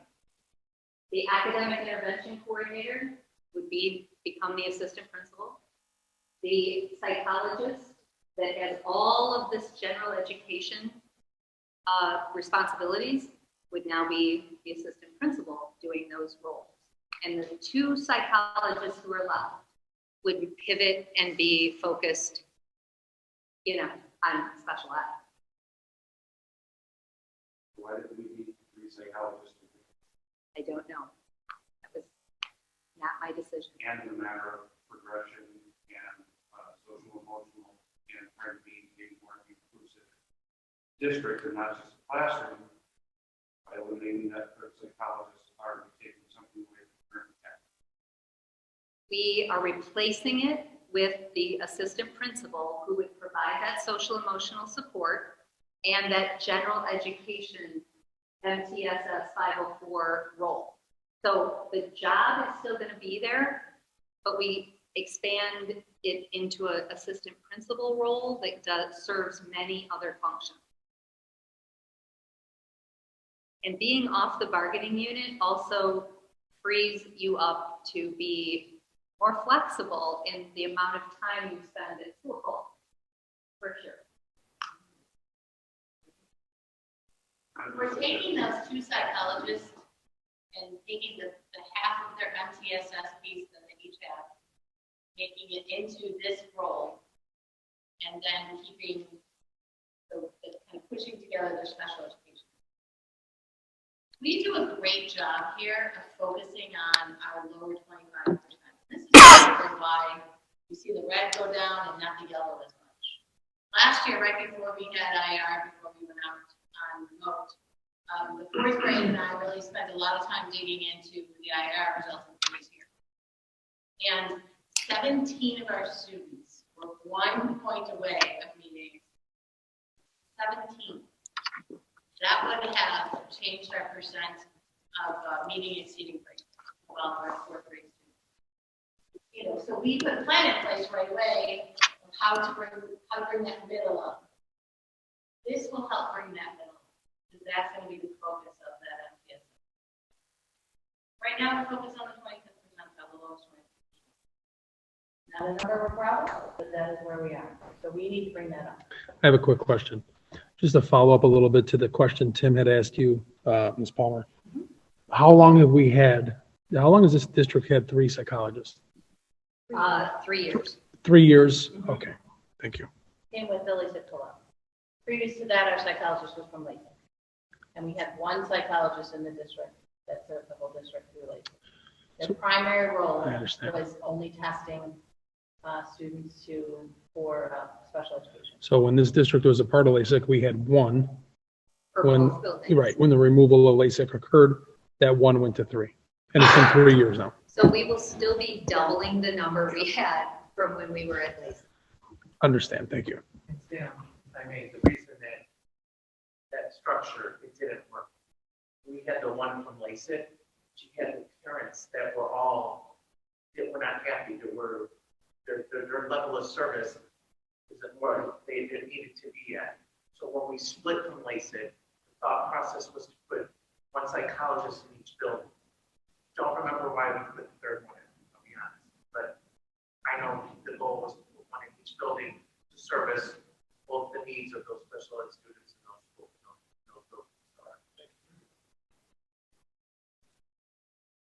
Okay, so like I said, that school psychologist handles this multi-tiered system of supports, and do you want to speak to this? willing to do it.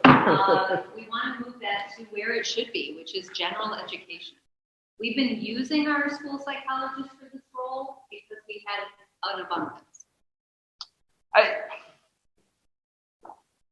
It's hard. I always want more. Like, I mean, I think sometimes in schools there's always a forced choice, right? And I think what's really hard in many ways is we need that flex schedule administrative support, and that comes from that assistant principal. And I think the other thing that I also want to see is a little bit more time from our school psychologist to be able to provide some database decision making for students with exceptionalities and some of that. And one of the things what was really nice about having 3 psychologists, especially for a pull-out from LASIK, is, I mean, it's really hard to go from 3 to 2, but 3 really helped us build the special education department. What do our meetings look like? How do we schedule meetings? There's a lot of just logistical questions that have been answered, and that have been developed, and that's what's really hard. And it just is hard. There kind of comes a point where we probably needed that additional support that, last year, the year before. And then MTSS, which school psychologists are trained and have an area of expertise, and we don't want our school psychologists to stop providing that expertise to our general education teacher, but now it's kind of one of those things where, Principal Gunzik and Superintendent smaller, don't get me wrong, they're definitely still the leaders of those programs, but that's something where we need more support if we're supporting more and more students.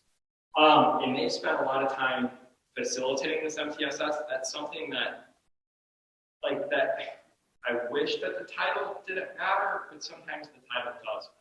Like it provides a little bit. It's very hard to lead within a peer level. It's a little bit nice to sometimes have that administrative structure, while still maintaining a distributed leadership. There are times where people want their voice in where we're going, but there also are times in which decisions just want to be made. And we're still very close to the ratio of that NASP recommends. Right now, NASP recommends one school psychologist per 500 students in the district. It used to be 1 to 700. I mean, we're a little bit under, but a big part of it is we're going away from that and that youth lift and that MTSS, and also 504 plans being transferred from the school psychologist right now where the case managers to that assistant principal. That's not a small task to be taken off their shoulders. Yeah. So based on what the new administrative structure from the old to the new, your vision of where you would like to take place it, are you happy with 2 psychs? Is that enough to do what you need to do? I always want more. I understand. You currently have 3 now. And where I'm going with it, it's very hard for me to answer in reasons that aren't here. Is I want to be so respectful of the work that our 3 psychologists have done, right? And I very much assume that they're listening right now. And they should be, right? This is something that they have spent a significant amount of their time, their professional careers building. A lot of what they've built has been accomplished. And one of the things that has been talked to them, not just by me, is that there kind of comes a point where what's really hard is sometimes in our professional careers, we work ourselves out of a job, right? The roles we do are no longer needed. Do I think that if I had 3 psychologists, that we would continue to utilize them in the resources and the support they have? Yes, but in the same way that I don't want to have inclusive classrooms and be locked into that support, I don't know if I want to be locked into having to have 3 psychologists, right? Because I don't know next year, because don't worry, I'm coming back and I'm asking for something else. I don't know if at some point I want to be able to ask for a BCBA. I don't know if I'm going to need to ask for an SLP. I don't know if I'm going to need to ask for a social worker, right? So the question is, and I know it's always hard to give something up at this moment, but by giving up a school psychologist now, what resource, or if I maintain that school psychologist now, what resource am I not going to be able to get in the future that we really do need? But I really do want to be respectful because our school psychologists, the 3 we have, work incredibly hard and have continued to work incredibly hard for this school district. And we shared this information with it before it went public, and it was a very hard conversation. But I do believe a lot of what they did to build our systems is something that we can transition to other people. So I don't know if that answers your question. But I can respect the answer. I can respect the answer. I noticed Dr. Schilling is online. Is there a way to build a buffer or a reserve or something in the event we need to bring something like that back, but maybe not at that full capacity, maybe at a point, whatever? Can we do that financially if we made the changes in the administrative roles in the district? Craig? We might be putting him on the spot. Oh, okay. Why don't we bring that back for the next? Okay. Okay, that's a great question. And your other thing, no problem. We'll bring that back. Can I throw out another part to that? We still might need to add another school psychologist, but I don't know if I don't need 3 psychologists in this defined. Do you know what I mean? We might need a 3rd in a different way, and right now we don't have that. Can an intergovernmental agreement be discussed with neighboring school like Ridgewood if they had someone we could utilize if we needed? No, they're in Latham. Oh, that's right. They are. I forgot about that. Yeah, so no, we could, if we had a specialty need in psychology, if we needed testing done in a special way, we can subcontract that out. That's not a problem. If that need were to arise, we have ways to get to that. That's fine. Just don't want to take away something from the student that could potentially need that resource and. I would not have gone, I saw a need for assistant principals, and I definitely did. That is a need we have. Bringing psychologists is a luxury, not a need. And do I want to keep 3 psychologists? Yeah, because I like luxury. But we don't, it's hard, because they've done it with that. We don't need 3. Thank you, Dave. Any other questions? Okay. Moving right along.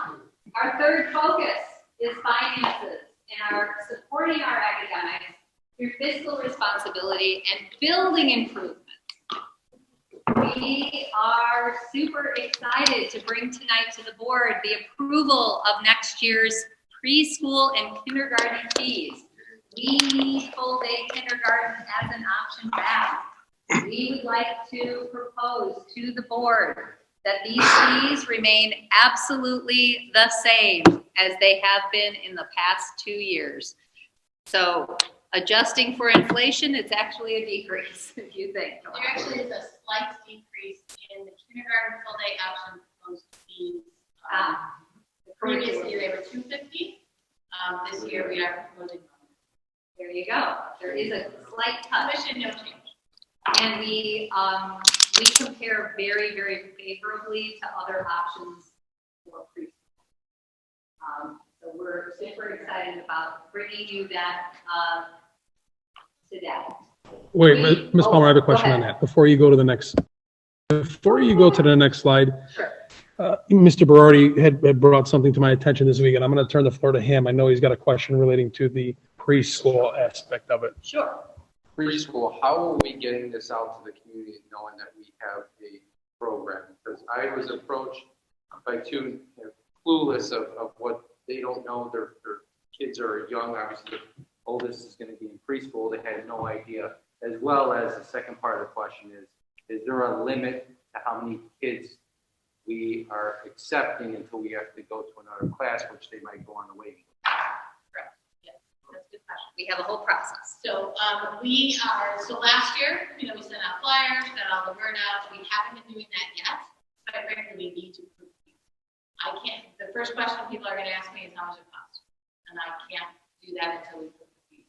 We've been working with the preschool team. Just today we had a meeting on this beautiful brochure that is going out as soon as we approve the preschool fees, so that we can get the word out about how much preschool is. It explains our entire program. It has everything about blended. It has everything about the curriculum. We just need to approve fees before we can send them. And as soon as we do that as well, we will we'll have registration dates. We need to start registering. Yeah, I think. And make sure it gets out on Facebook. Right. I think the only concern is, I think the timing of it, because I believe, and it's not a competition within the park district, but I think they're opening up for Monday. So what I'm hearing is they're afraid of, should they lock in the park because they want to get into a preschool spot, and us coming after might be challenging because they're afraid that they might not have that spot and sign up, and we could lose out on students because We're going to make sure at least our families know that our registration is coming, and as soon as you approve the fees tonight. When you say our families, you mean who have current students within the district that you can get to them quickly? Well, yes, and then Facebook, and try to get out as much as we can. Yeah, put it on our website, get it out there. We'll try to push it as best we can. Okay. And what is We have that? a 20 student limit in a classroom. So once we get to that limit, we would go into another classroom. Right now, we are anticipating 4 sections of preschool. If we look at additional need, we will have to come back to the board on additional staff. I have a follow-up. And I know we talked about this, and I don't remember where we left it, where we were. If you're a non-district resident in regards to preschool only, is District 80 opening up preschool for non-district students? I know we talked about it. I don't know if we confirmed how we left that or not. We confirmed last year when we started, if you remember, we had several presentations last year when we started the blended preschool. Yeah, Unfortunately, COVID has really hurt that with us this year, although we have, a good running program right now. so here's my question, right? So how many students per room? Currently, right now, No, I mean, like, how many are we going to be able to offer? 20. And what if those numbers are not hit? Let's just say we have, okay, so you have 80, right? That'd be 80 for four classrooms at 20 apiece. What if we have 15 that sign up? How does that work with the staffing? And is this board still, if we had low numbers, I'm looking at that side of the spectrum, right? The numbers are low. Are we still not letting in District 80 residents for 3 and 4 year old preschool? Are we set on that? So we currently, right now, have one staff member who's employed. Okay, We're budgeted for a second one. okay, Now, we haven't passed the budget yet, but in our budget proposal is the second. So we'll hire that second, or we can hire that second one until we have the number. got it. If the board decides to open it up to non-district 80 students, that is your right to do that. It's not completely self-funded, so you have I to keep that understand. in mind. Got it, I understand. There are tax dollars going into this program Okay. that will benefit students that are not district 80. Got it. Okay. You answered my question, Michelle. Thank you. Decide that, but No, I just wanted to confirm how we left it, and I wanted to ask the question in regards to staffing, well, and you answered it, so. And please keep in mind also, our program is a blended program, so our students with special needs Yeah. also take up seats. in I our understand. Yeah, We certainly, probably at this point, have more than 15 children already. I understand. Thank you.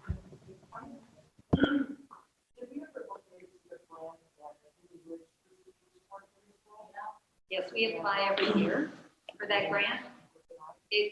No.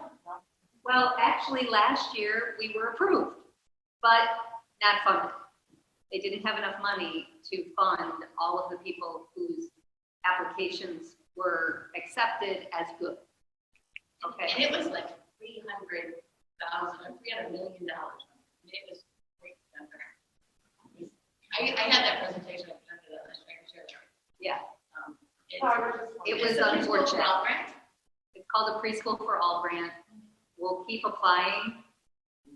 We just, It's kind of like SB 100, it goes where it needs to go tight. well, the money goes to where it needs to go first. The people who are at level 1, we're at level 2, and we're level. So They do look at areas that have a need. We have a program, so we're not a desolate area of preschool. So we don't qualify as a tier, as a level 1. So more preschool opening in the areas that is going to hurt our chances at getting the grant. at Preschool for All. I don't think it'll take us out of level 2, but I think we'll still meet the requirements that we have, but it's not going to help us. We'll keep trying. You never know where the federal dollars are flowing. Speaking of federal dollars, tonight I would invite the board to approve summer school for District 80. District 80 summer school is going to be June 9th for the children through 30th. It would be a 4-hour day. It would be in person. We do have to offer 100% remote for ESY only, but our summer school is in person. I would respectfully ask that we use our CARES Act 2 money for this program so that we can provide our families an opportunity to come to summer school for free. Now, how it works is that you commit to summer school and pay $80 for District 80 summer school. If you come 80% of the days, so 12 out of 15 days, then you get 100% of your money back. The problem I've seen in the past, and I've run summer school since the 90s, frankly, is families commit. And if they don't have some money that they're, going to work with, they take those opportunities to take their kids out of town, or, people come in from out of town, they go off to the city. They just don't treat it the way we need them to treat it. They're taking up a seat in our summer school, and we want them to commit to that. So we're asking for 80% of the time, 12 days out of 15, and therefore we would refund their money. This would be an opportunity for students to do a little reading, a little math, but really I do want you to understand that it is all about getting those kids back into their school and being with other kids, and those social emotional skills that have, degraded, how to be a student again at school. We really are excited about bringing them up, some fun in summer school as well as academics. So it definitely is an opportunity. We estimate, and again, this would be all dependent on enrollment. We estimate it would cost about $50,000 of the $464,000 CARES Act money we have. But again, it depends on enrollment. We did send out a faculty survey, and I'm super happy to let you know that many of our teachers are interested in teaching summer school. We're super excited about that. That is still, that survey is open, so I'm not going to quote an end number, but certainly enough teachers to provide for students that would enroll. We really think we have enough teachers. Quick question, I'm sorry. Sure. With the year we've had with COVID, would it be an issue if more than 300 students want to attend summer school? We would fill up as much as we could with the staff. We absolutely would try to expand it as much as possible. Okay, and it will be under one building, correct? Yes, we have summer school in one building at Lee. Okay. Yeah. I think, more than 300 students right now. I'm s- 356 students daily. Right. I think at the end of the day, and I really like that question, because what the board had discussed with that CARES money is this topic and others. But the last thing I think anybody on this board wants is a parent to call up and say, well, I want my son or daughter to go in, but I'm being told they can't come in. Whether it's the school doesn't identify them as needing extra help, or we don't have the room. So at the end of the day, I think the board feels, right? I mean, unless somebody feels differently, we'll expense the CARES Act money, and we'll expense it however much we need, as long as no parent is told, sorry, they cannot come in, right? So you're telling us that's not going to happen? I can't promise, but I will definitely, if I have a teacher, I'm going to bring in the kids. Now, so there's a limit. Now, right? what if, now you got, how many teachers roughly signed up? 22. So, right, okay, hypothetically asking both of you, if parents want their kids to go, and the reason is because we don't have enough teachers signed up, what's the next avenue we're going? Are we looking for teachers that are not District 80 Yes, teachers? absolutely. Because at the end of the day, the bottom line is this board will expense the money, I believe, but nobody can be turned away from that. They want to come to I school. would love to bring in as many teachers. Yes, we of course Right. would try to find teachers from outside the You district. have to do it because we will expense the money. It's Wonderful. for the kids, but I don't want to hear anybody saying, I can't go, there's no more room, no more teachers, there's no. So whatever you got to do it. I appreciate Thank that. you. So if you approve this tonight, we will run a robust summer school. Really, really fun. I'm super excited about this for our kids.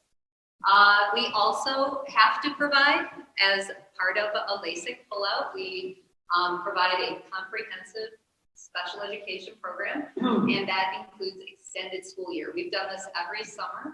It runs with summer school. We need 3 teachers and 6 paraprofessionals. It's indicated in the student's IEP that they get this. This would not be part of that $80 thing. It would be provided to them because they need it in their IEP.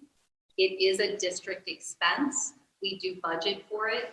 but I do need approval tonight from the board to officially start that process of creating ESY.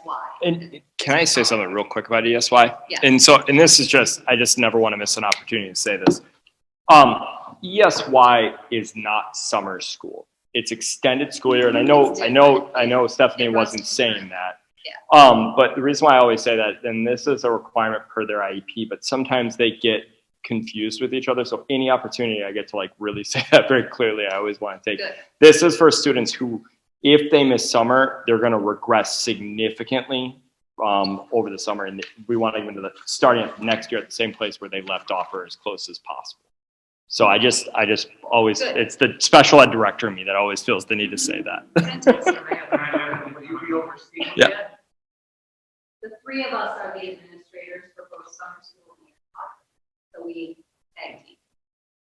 So just going back as a recap, there was a discussion with the previous director of special ed for certain IEPs is mandated. We have to provide it, whether we do it here or whether we send it somewhere else.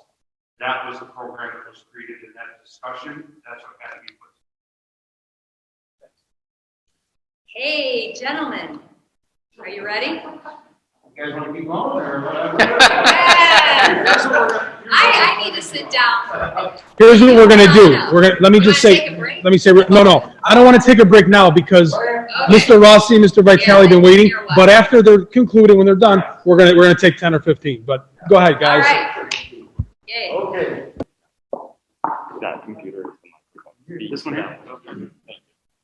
All right, so, okay, yeah. So, nice to see you guys all again. So, again, we met with Stephanie and Michelle, Joe and I. Joe and I have been working on this together. We kind of put together a list of things that, obviously the most important things on this list are the urgent items under the life safety report that you guys have. So if you look at some of these things, fire alarm modification, and RPZ installation, and then we'll get later on to the asbestos stuff. All of that stuff will kind of knock away all those urgent items on the life safety list. Okay, so we start with fire alarm modifications. We went with Siemens, who is the manufacturer of the system that we have at Giles. They are also a partner with Simplex, who is the manufacturer of the system we have here at Lee. Most of the fire alarm upgrades are here at Lee.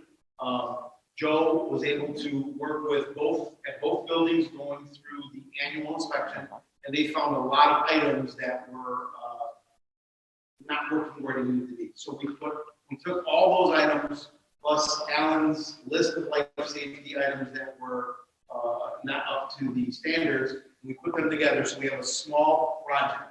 That project is about $21,753. Most of that is here. That does include, remember we talked about proprietary systems, right? Siemens has to outsource and contract out Simplex to come and program the system here. So even the techs over at Simplex, Joe, I'm gonna let Joe speak a little bit about this.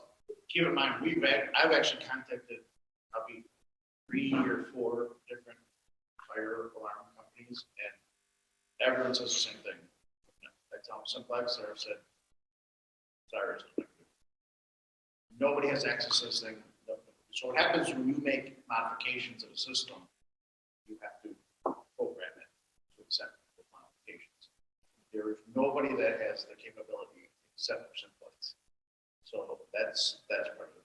So that's why we have to contract with them. Now, if we're simply changing a detector, no programming is required. But because a lot of the things on life safety 10-year survey were things that we need to add, that's what we need to get.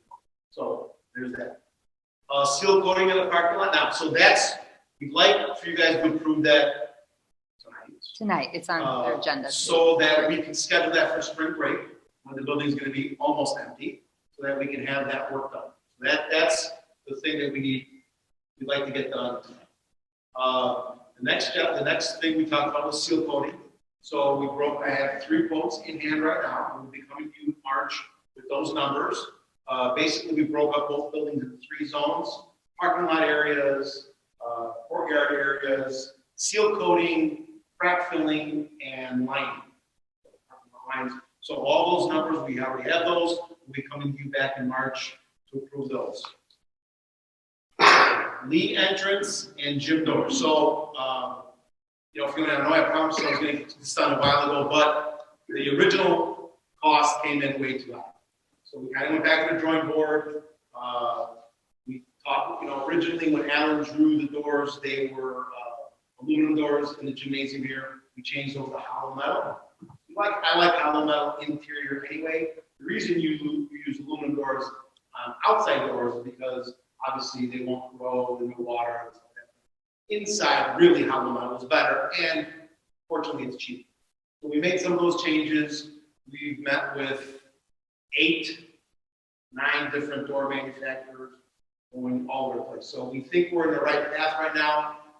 You know, I think instead of, you know, we could just spend money, your money, but we don't want to do that, right?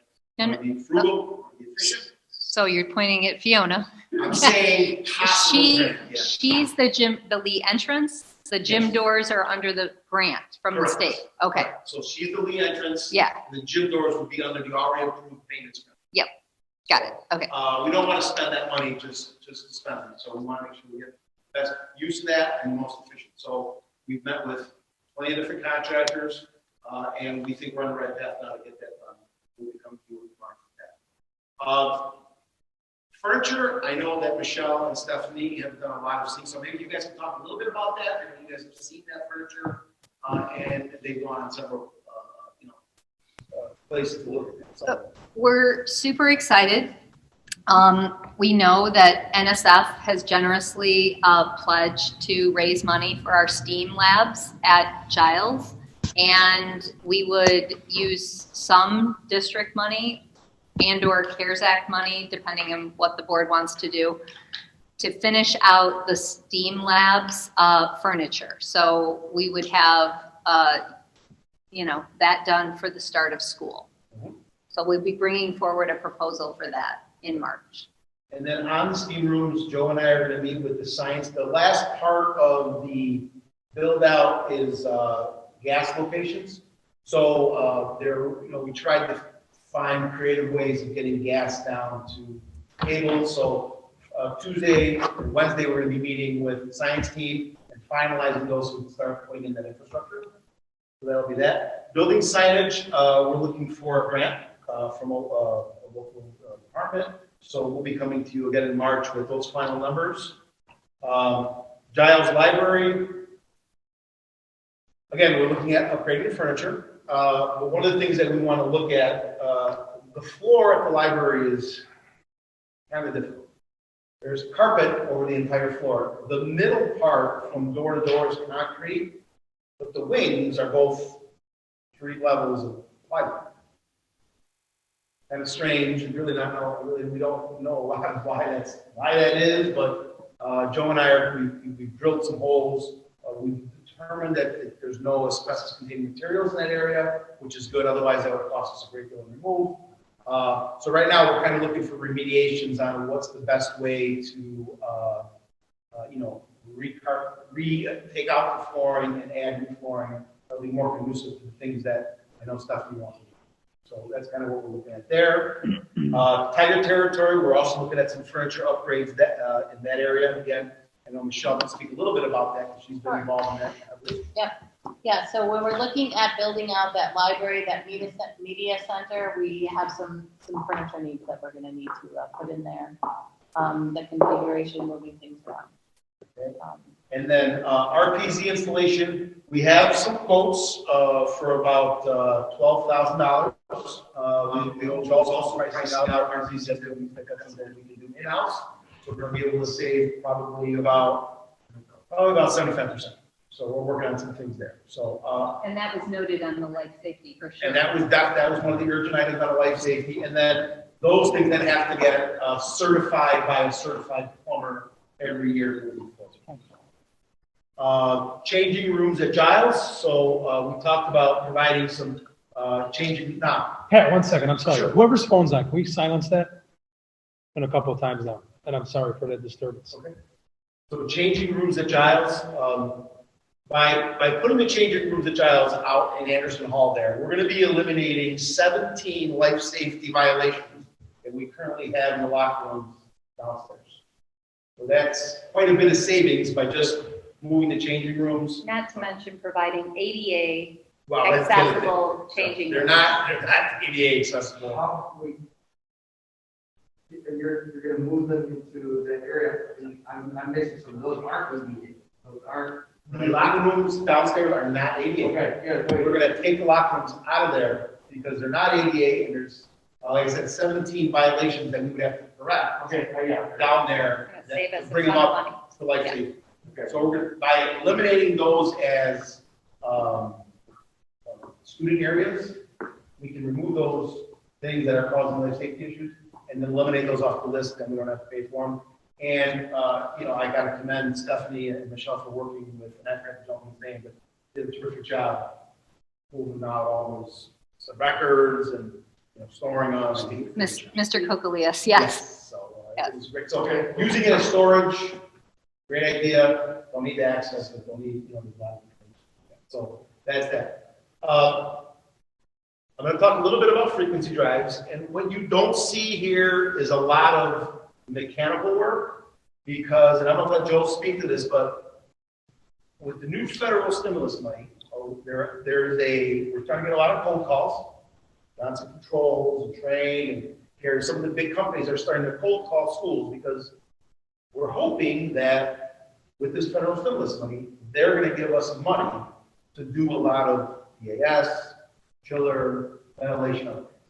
So we didn't include that any of that here because we don't want to spend the money now, our money now, if later on the federal government's going to give us money to do that, along with grants and energy efficiency. So I'm going to let Joe talk a little bit about the frequency drives and the AC in the main computer.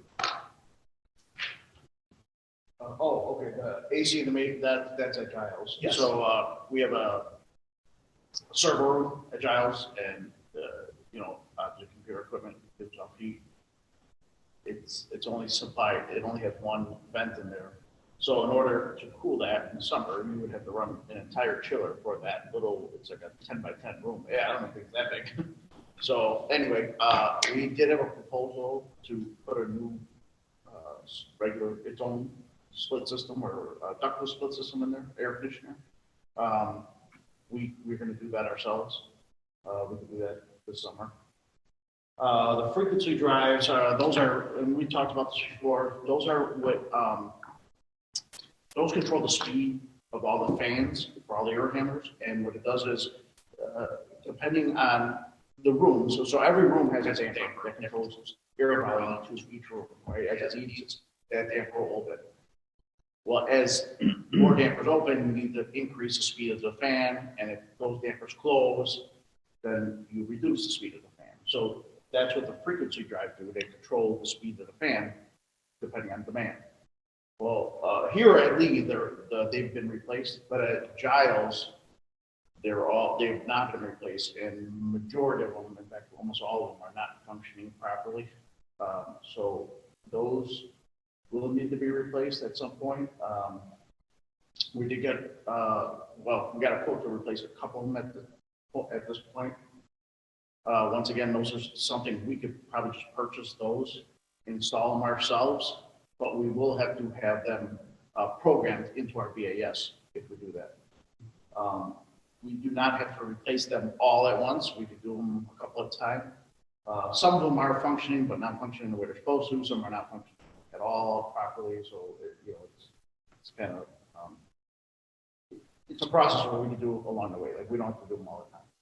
But again, like Pat said, we've been getting contacted by Train and a couple other sources now that actually said that there's HVAC stimulus money out there for building energy and whatnot. So unfortunately, because of plowing for the last 40 days, I haven't been able to sit down and talk to these guys yet, but hopefully we're going to do that soon and start getting more information on that. So. What we're not going to do is we're not going to just change something because we have to change it. We're going to change something if we absolutely need to have it, like we did with the BAS system, right? we had to spend some money because of where it was to get us through this year and the next half a year, whatever. What we don't want to do is spend money now, only to have to rip it out later. We're going to get going what we need to get going to make sure that we're running efficiently and providing enough air and turnover for the buildings. So that's what we're going to do there. So asbestos removal. So we put together, along with our consultant, Campbell Environmental, put together a large book. Sarah was nice enough to put the ad in the paper. So we're going to be soliciting bids, which you guys have already approved. We're going to be soliciting bids to have the work done post July 1, which will do two things. It'll allow summer school to be completed here at Lee.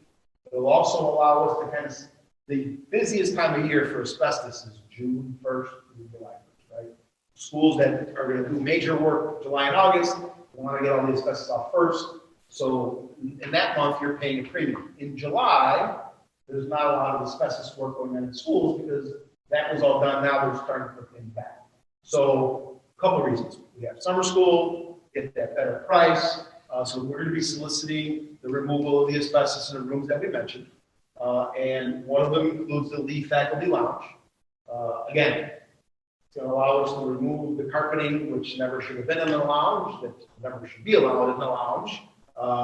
And it'll allow us then to kind of clean up that area, get rid of the carpeting, get rid of the asbestos, eliminate it off our list, right? We're getting one more room that is occupied every day off our list of asbestos-containing material. Plus, it'll allow us to get rid of the carpeting in the lounge and make it a more healthy environment for staff. Again, the wall in 211, 213, that's a room that's a double room with tile and carpet on top of it. For programming reasons, Michelle wants that to be separated. So instead of putting a wall on top of the asbestos tiles, we're going to remove the asbestos, remove the carpeting, put up a wall, put in tile, and it'll be much cleaner moving forward, and it'll provide Michelle what she needs to provide programming. So This is an old preschool room. yes. When the Norwich Park Preschool was still there, and they have like an accordion divider, which limits what we can use with the money. So all the, and we've talked about the rooms that we're doing, the storeroom downstairs, that, that tile is deteriorating. That needs to be done, even though it's not in the student area, it's deteriorating, and that needs to be done. That was cited in our life safety issue, on our life safety plan. Also a storeroom upstairs here, that's deteriorating, that needs to be removed, as well as then the lounges, 211, 213, the front office area, you see all the trip hazards in there, so we're getting rid of all that. So that. Exterior work, so Joe and I did a hazard assessment. We went outside and we kind of walked the grounds. And I know you guys know about the ramp over at Giles that's kind of falling apart. In the back of Giles, there's a sidewalk that's all crumbly. Those are hazards, right? If somebody, like you in the parking lot, you have the hole where the sewer was, that's a hazard. Somebody steps in that, they break an ankle, now you're toward immunity, which covers you. They could say maybe not, because you're liable. So Joe and I went around and we identified areas that we need to, repair. The ramp, talked about the back of Giles. We also talked about the cantilevered, was that room 116? Yeah, I'm not sure. Cantilevered room 116, you can see the foundation is starting to crack and the brick is starting to crack. Those are some things that we want to address because even though it's not on our life safety survey, it is a hazard that we want to correct now before it becomes a bigger hazard. So that's kind of something that we talked about there. And then security fence at Giles. Right now, when you get into the gate, you can kind of roam around the entire courtyard at Giles. And again, we're trying to clean up the security here by putting in a gate and a walkway to the new front entrance there at Giles. If a visitor comes to the building, instead of allowing them in the entire courtyard, they would be able to walk in right by the door where Helen is and be separated by the gate and fencing area from the rest of the building. Next slide. Next slide. Last slide. So you said that the Right. room child Is it gonna lighten the load towards the children? Not really, because it's only the one vent. It's just, the problem is, first of all, you're running the whole chiller just to run that room. Regardless of that, it, just whatever vent is in there off of that chiller still doesn't even have the capacity. It can't really take up that load. So you have to be because out of one vent, you're gonna get so much air. Those are so much heat. That vent will never. If you remember last year, there was an outage with the server. We got to my room, and we had to replace that server. So by keeping that room cool with its own cooling unit, it's going to do a couple things. It's going to allow us not to run. You know, still the chillers will run to a load, but that little tiny room is so low. Well, you can't get, look at it this way, that unit, or that room, I think there's only supposed to have a 2-ton unit in there. That chiller is like a 70-ton chiller. It will never stage down to 2 tons. You know what I'm saying? So you're. And we shut down Giles. So I want to not cool the rest of Giles. We just want to cool that one little room. Yes. Yeah, and really that room needs to be independent. It needs to have its own control 24 hours a day. That room really will use cooling even in the winter, right? Even Yes. on a 50-degree day, but when the rest of the building might feel comfortable, that room's going to be hot because it'll load with the computer mainframes and all those things running. It produces heat, right? So in order to, again, like Joe said, we're trying to run a 70-ton chiller, we're wasting all this tonnage, so it's going to be kill a couple different birds. Outdoor learning spaces and playground spaces. So, This would be CARES Act money. Speak CARES Act money. One of the things that we need to do is we're going to look at a couple of your playgrounds. There are some hazards and some violations on our current playground. That's something that we're going to look at and try to determine, is it worth replacing that or repairing that, or just, right now it doesn't fit the needs that Michelle would like. So maybe moving that to a different location, being situated closer to a preschool, my preschool area might solve some better needs. And again, how much money are we going to put into this to get it back up to where it is? So that's kind of what we're looking at there. And those are, I think, insurance violations. Correct. Instructional technology. So that's your Mimeo, your smart board, your instructional, your teacher computers in order to teach. We just need to continue to upgrade our instructional technology. We'd like to use some grant money for that. The preschool classrooms. Now, this is as it's listed under a future focus. These are future focuses. Is to be able to build out our preschool program and maybe move it from this area. Currently, it's over here outside of the Lee, right to the left of the Lee office, but move it down to the old learning center area and build that out into a preschool center. As we continue to build a preschool, and these are the students that are our students that are going to be, moving up, we would like to have a bigger hand in that. And then there's a need for a sensory room over at Giles, now large sensory room. So basically, we're moving some pads. It's a tiny project. Tiny little project. Painting, again, and I know you guys know this, but we did use citywide. We do a lot of painting in that kind of remote time, and we got a lot done. It looks really good. Yes, I think a lot of it, and I'll let Joe speak because I know he's there every day, but a lot of people are really commenting on how well we, I'll let you talk. Yeah, I will say that. So that obviously when they were away from COVID, we got a lot of that done.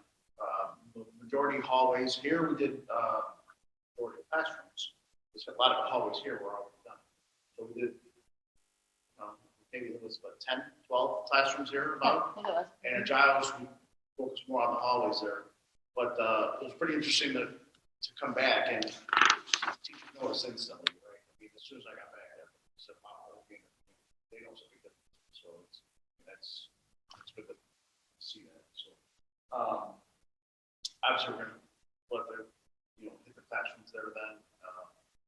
And there's still a few hallways left, but we got quite a bit done. And it was nice that we used citywide to do that. And, like Pat said, he was talking to other facility managers, and they said, he said it's probably a good thing we did use them and keep them here on board, because a lot of people, when they let their cleaning crew go, they couldn't get back. And I tell you what, these guys we have been fantastic. So we're glad we did that. I mean, it was pretty inexpensive labor. They got a lot done. So, moving forward as far as painting goes, we're never going to do this much painting ever again. Come up with a plan. Every year we're going to do this many classrooms. We get input from the administrators and the teachers. Classroom's really bad. We look at it. I agree. It's bad. This is one of the 10% that we're going to do. We're not going to paint this much every year, but we need to paint some every year, right? So every year we do 10% in 10 years. Theoretically, the whole building. I can tell you one thing, I don't know when they were painted last, but some of the walls in the rooms that they did paint, when you looked at it, it almost looked like they didn't paint it because the block was just sucking it in. Like, it looked like you almost needed another coat again, because that's how long. So we are going to put together a painting list so that we can, again, do a certain percentage every year. And again, it's based on use, right? There's going to be teachers, the rooms are going to get more abuse or whatever. Those are going to get painted more often, as opposed to some, remote room that don't use that often.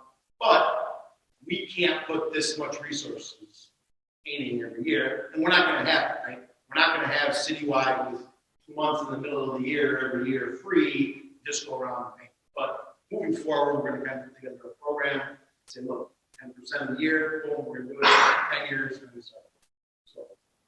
I think that's about it. Do we have another slide? I think that's it. That's it. Do you guys have any questions? That's it. Right? Last slide. No question, just thanking you guys. You guys are doing a great job. And we're 2 more slides for them.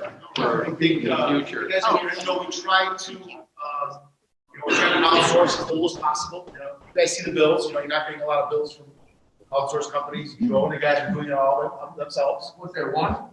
Was that One company? There might have been one. Yeah. One company. Yeah. Who, name it? The DAS. Yes, and that is because, and I'll tell you why, because that's computer programming, and we don't have the program to do it, and then. I do it all. I do it. It's really appreciated. Well, one more thing, Joe, every member of this board supported restructuring the maintenance unit, and it clearly shows. And just to echo what Renzo said, great job. Keep it going, guys. Much appreciated. And I tell you what, we work with Michelle and Stephanie.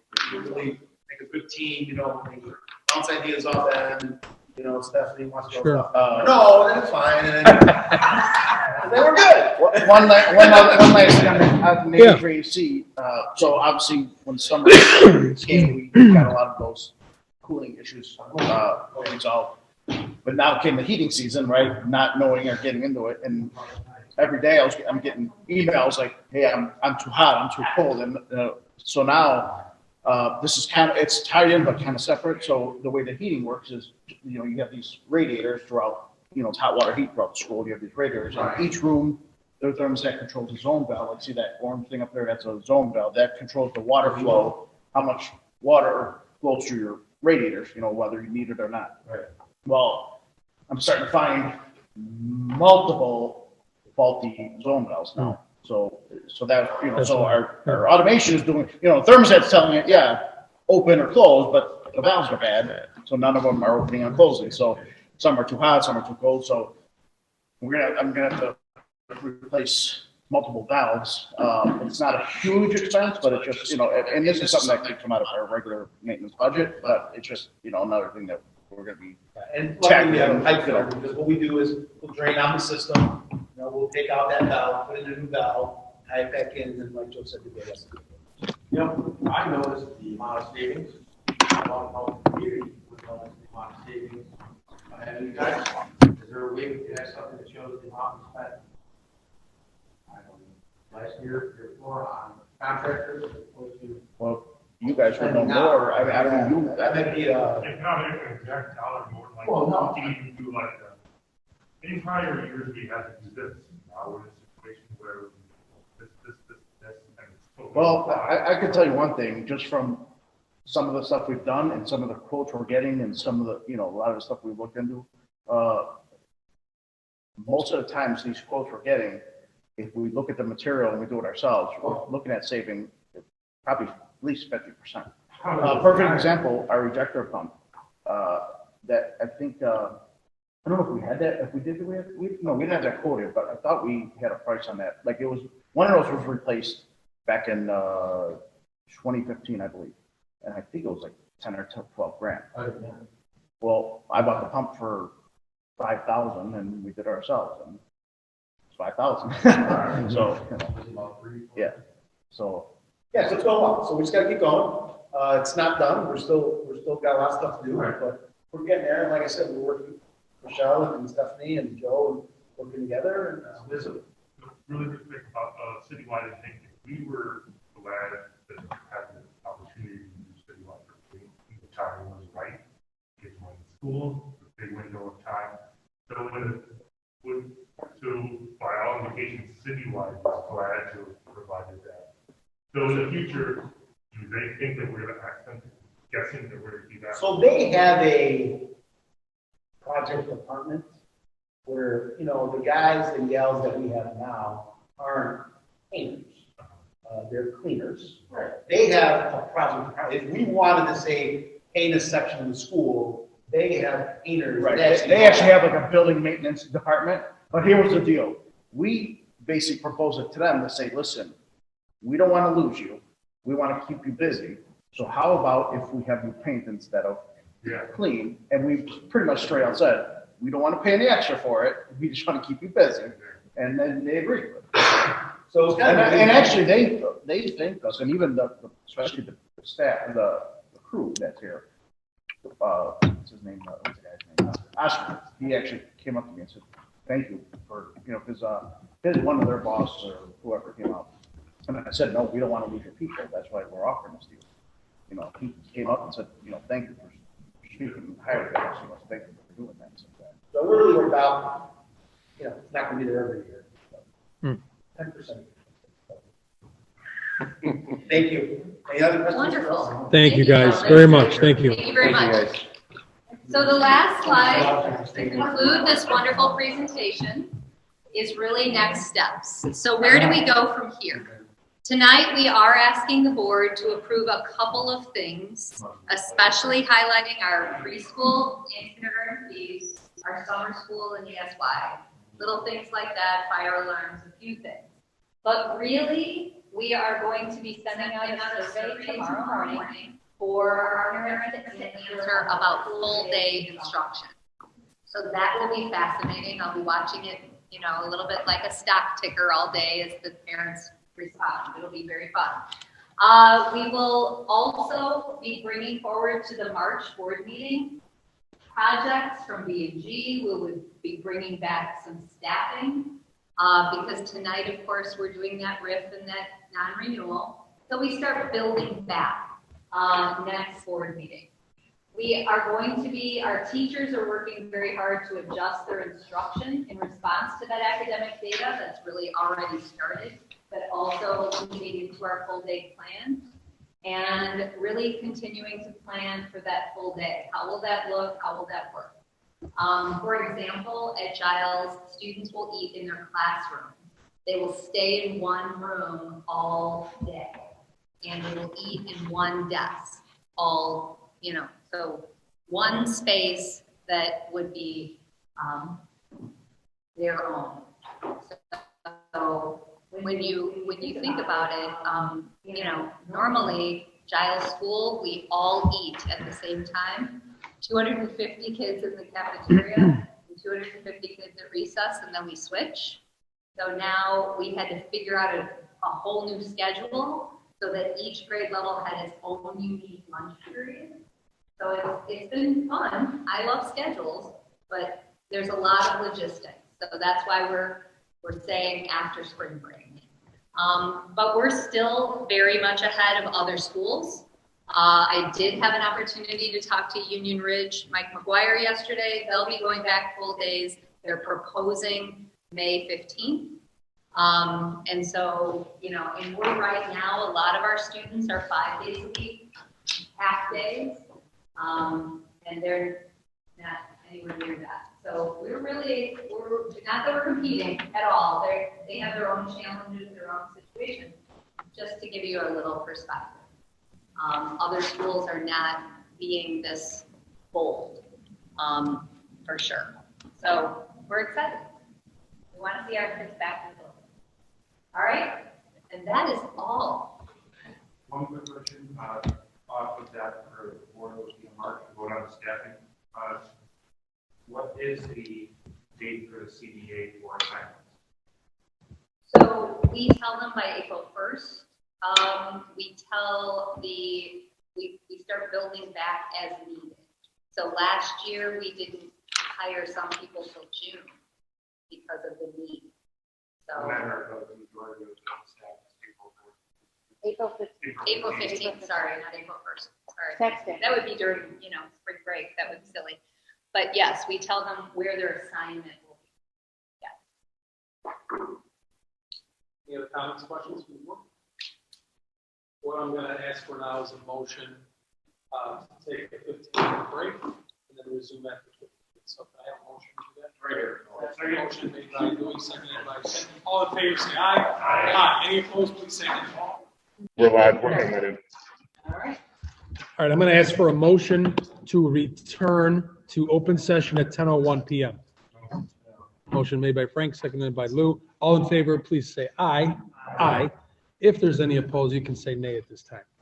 All right, we're back in open session. It is being recorded, both audio and video. It's 10:01 p.m. Moving on tonight's agenda is on to administrative reports. Superintendent report is up first. I have nothing to add. We have a lot going on, and I think we saw a lot. If there are any questions about the day-to-day operations at Giles, I'd be happy to entertain them. Otherwise, I think I do not have any questions. Any board members? Okay, there you go. Thank you, Ms. Palmer. Mrs. Guzik. I just have 15 slides to go over. No, I just wanted to mention that Lee and Giles both are completing vision and hearing screening this week for select students, which we're really happy about, that we're able to provide that for our families. That's it. Okay, thank you, Mrs. Guzik. Moving on to board committees. Board policy and development. Up first on the docket, we have our third reading tonight under board policy and development. Building and grounds. Okay, no report. We had a pretty thorough, pretty in-depth report earlier. Communications, anything? All right, finance. Any report from the finance committee, Mr. Berardi, Mr. Puccio? Nothing to report. All right. I am going to echo those statements for negotiations. I have nothing to report on that. Norwich Park District? Yes, sir. It looks like Pasquale has something to report. Okay. No report? All right. Moving on. IASB delegate? Okay. Nothing to report. Old business. Board policy and development, like as mentioned, third reading tonight. You'll see on the agenda and in front of you, we have rental requests that are up for discussion. And the first one, before we move on to the second one, I want Ms. Palmer to elaborate on the Saturday Polish school request that is coming to the district. So as Mr. Locke before requested to rent Giles School for Saturday Polish school, he is coming back now that the pandemic is on the wane, and he's interested in renting out 10 classrooms, the cafeteria, and occasional use of the gym. This would be something where we would hire a citywide person that we would pass along that cost to the Polish school as well as our rental. And so he's proposing a contract for this event. I would I would like to hear your feedback on that, but if you were to consider this, I really would like to try it as a pilot only for April and May of this year. I would not want to commit to a year before we try it. The rooms that we would use would actually be all of our remote learning rooms, so not teacher rooms. There would be a couple of teacher rooms, but for the most part, we should be able to accommodate him in rooms that are pretty bare. The citywide person would clean after the Polish school leaves, so they would use the 360 machine and make sure that the rooms are sanitized for school to come back on Monday. That would be my my proposal if we'd like to partner with them. And then we could go from there. We still would need contract language. We would not start, like I said, until after spring break. We would need the March board meeting to approve it. So if we were to move forward, and I'd like the board's authorization to move forward, if that is your wish, I would work with them on a contract for that small amount of time and bring it to you again in March. I got a question. You know, I think it's a great idea to pilot, like you're saying, but is 2 months too short of an amount of time to do any sort of pilot on anything? Or do you feel, I mean, it's all on you, but if you think 2 months is enough, God bless, I support it. But It would be about 8 or 9 Saturdays. So I think that's enough to know, good you enough. know, if it's going to work, if we're happy with the arrangement. You know, that's going to be the trick.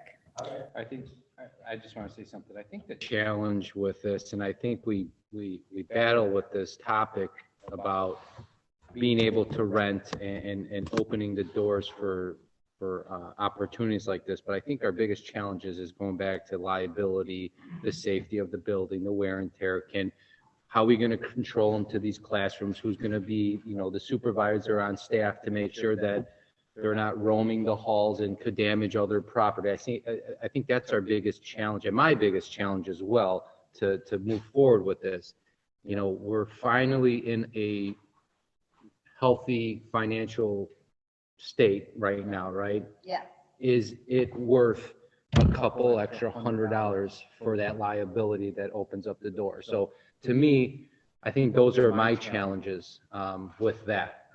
And how can we, you know, control what rooms they're using and the liability and the safety of it? That's my biggest thing, and letting in, locking up, and, you know, that's where I'm at. And do we open that door just to make a couple $100? Is it a couple $1,000? Like, you know, that's the thing. That's the challenge. I agree. This would not be something we would do to make money.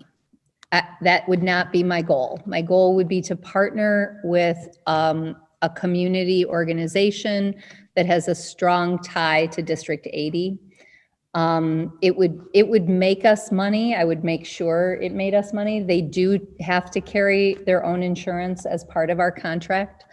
But yes, I agree. There are, you know, downsides to renting your facilities. But I really, you know, I think they're a time-tested organization. I've talked extensively with Pat Rossi on this because he knew them as renters at the high school.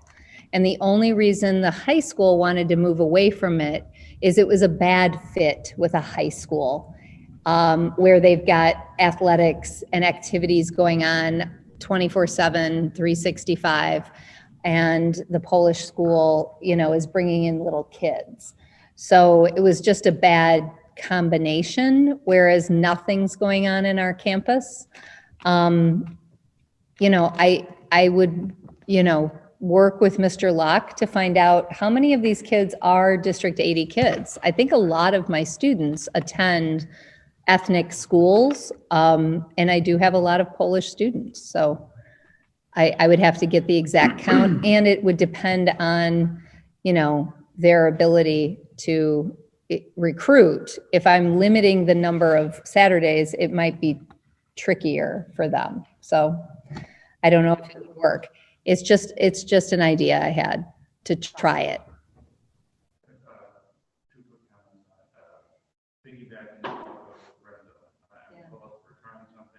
that's gonna be there. I want to make sure that in doing that, none of those areas will affect any of the maintenance stuff we're doing, repairs. In a matter of our setbacks and stuff that we're trying to kids aren't here. And being as you mentioned, working with the community, part of the program, the preschool and the parks been working in the community. I think we're prepared to run at the same per square footage price as the park is paying and not any less than that. Fair? Yeah, I'm all for it. I'm all for the pilot program. I'm all for the community involvement. I'm all for what this organization wants to do here in our building. But again, I'm gonna, and I don't mean to be redundant, but Renzo and Tim make great points. It's our job as a board, if I understand it correctly, if I understand this position, it's our job as a board to listen to our superintendent, take recommendations, discuss it as a board, and then move forward. Stephanie, I'm gonna put it on you.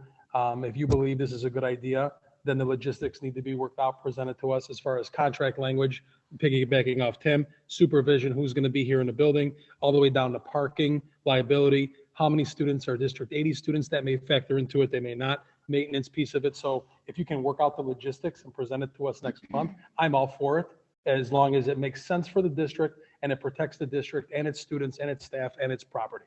I think that's where we're at. Anybody else see otherwise? Sorry, one thing I just want to say as well is since I've been here, have we ever rented rooms besides the park district?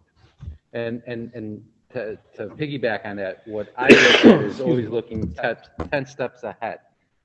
If we decide to do this here, we should create some type of policy or hey, this is what we're willing to do. So the next group that comes in, we stay consistent. And we can say, here's our criteria to rent the facility, and we stay, consistent with it. Is it set a percentage of District 80 students need to be utilizing the facility? How do we track it where we're not meeting here every time to say this guy wants to, this organization, they want to? We just have something set in stone where it's not, a topic every time someone wants it. Can I answer that, Stephanie? Based on what you and I talked about, and I think I can not necessarily expedite it, but I think I can simplify it. And I know what Renzo's saying. Let's go to the next one on the agenda, right? We can transition to that. So when it says other facility requests, I think we should look at it as it's almost the same pie, but a much smaller piece. Let me give an example of a request that came in most recently. It was brought to, I know it was brought to Pasquale's attention. It's brought to mine separately, and then subsequently to Stephanie. Let's just take the example of renting the gym. And I think what you're saying, Renzo, is there needs to be something agreed upon with the board in policy that if a request comes into your office or Michelle's office for this facility, there is a set protocol. And the set protocol is who gets that phone call, how much is the rental, the liability piece, is there going to be an adult? It's pretty much kind of the same thing we're talking about with the Polish school, maybe on a smaller scale because it's not going to be as many students. So what I want this board to go back to is the policy, and I'm going to defer to you right now, Stephanie, unless if you don't know, the board may know. Where are we at with the policy? If somebody calls your office right now or Michelle and says, I want to use the gym and I have 10 students, what do I do to use the gym? So currently, we have a policy, I believe it's 8.20, Sarah can correct me. It is rental of the facilities. We suspended it a year ago, and that suspension expired in June. So when we first started together as a board and superintendent, we did suspend that policy. One of the reasons we suspended the policy is because it required us not to rent to anyone who was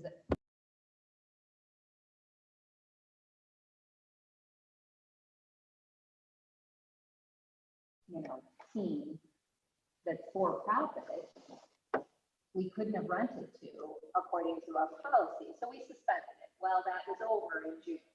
We wound up not renting because of COVID, but we would have to suspend that policy and then bring it forward in a modified way for 3 board meetings in order to change policy. But we could simply suspend it if we wanted to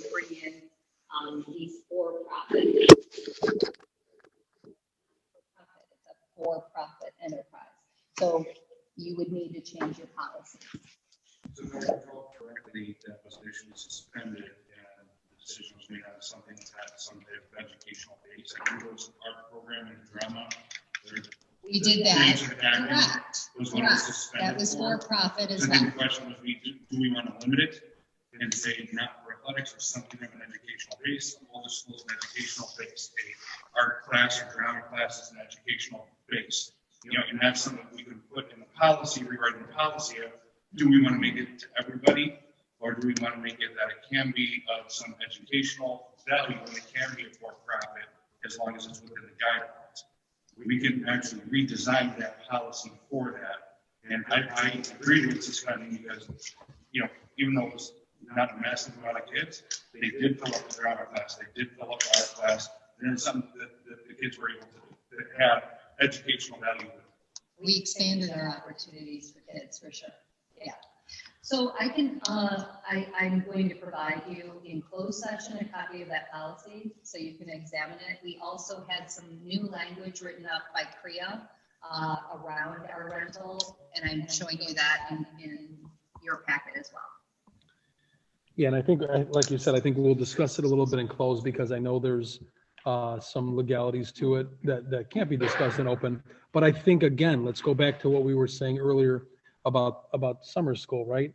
We're trying to provide, even if it's extra use of something and our kids are involved, we should find a way to make that happen. And, you know, that's discussion from the board, how we want that policy to look.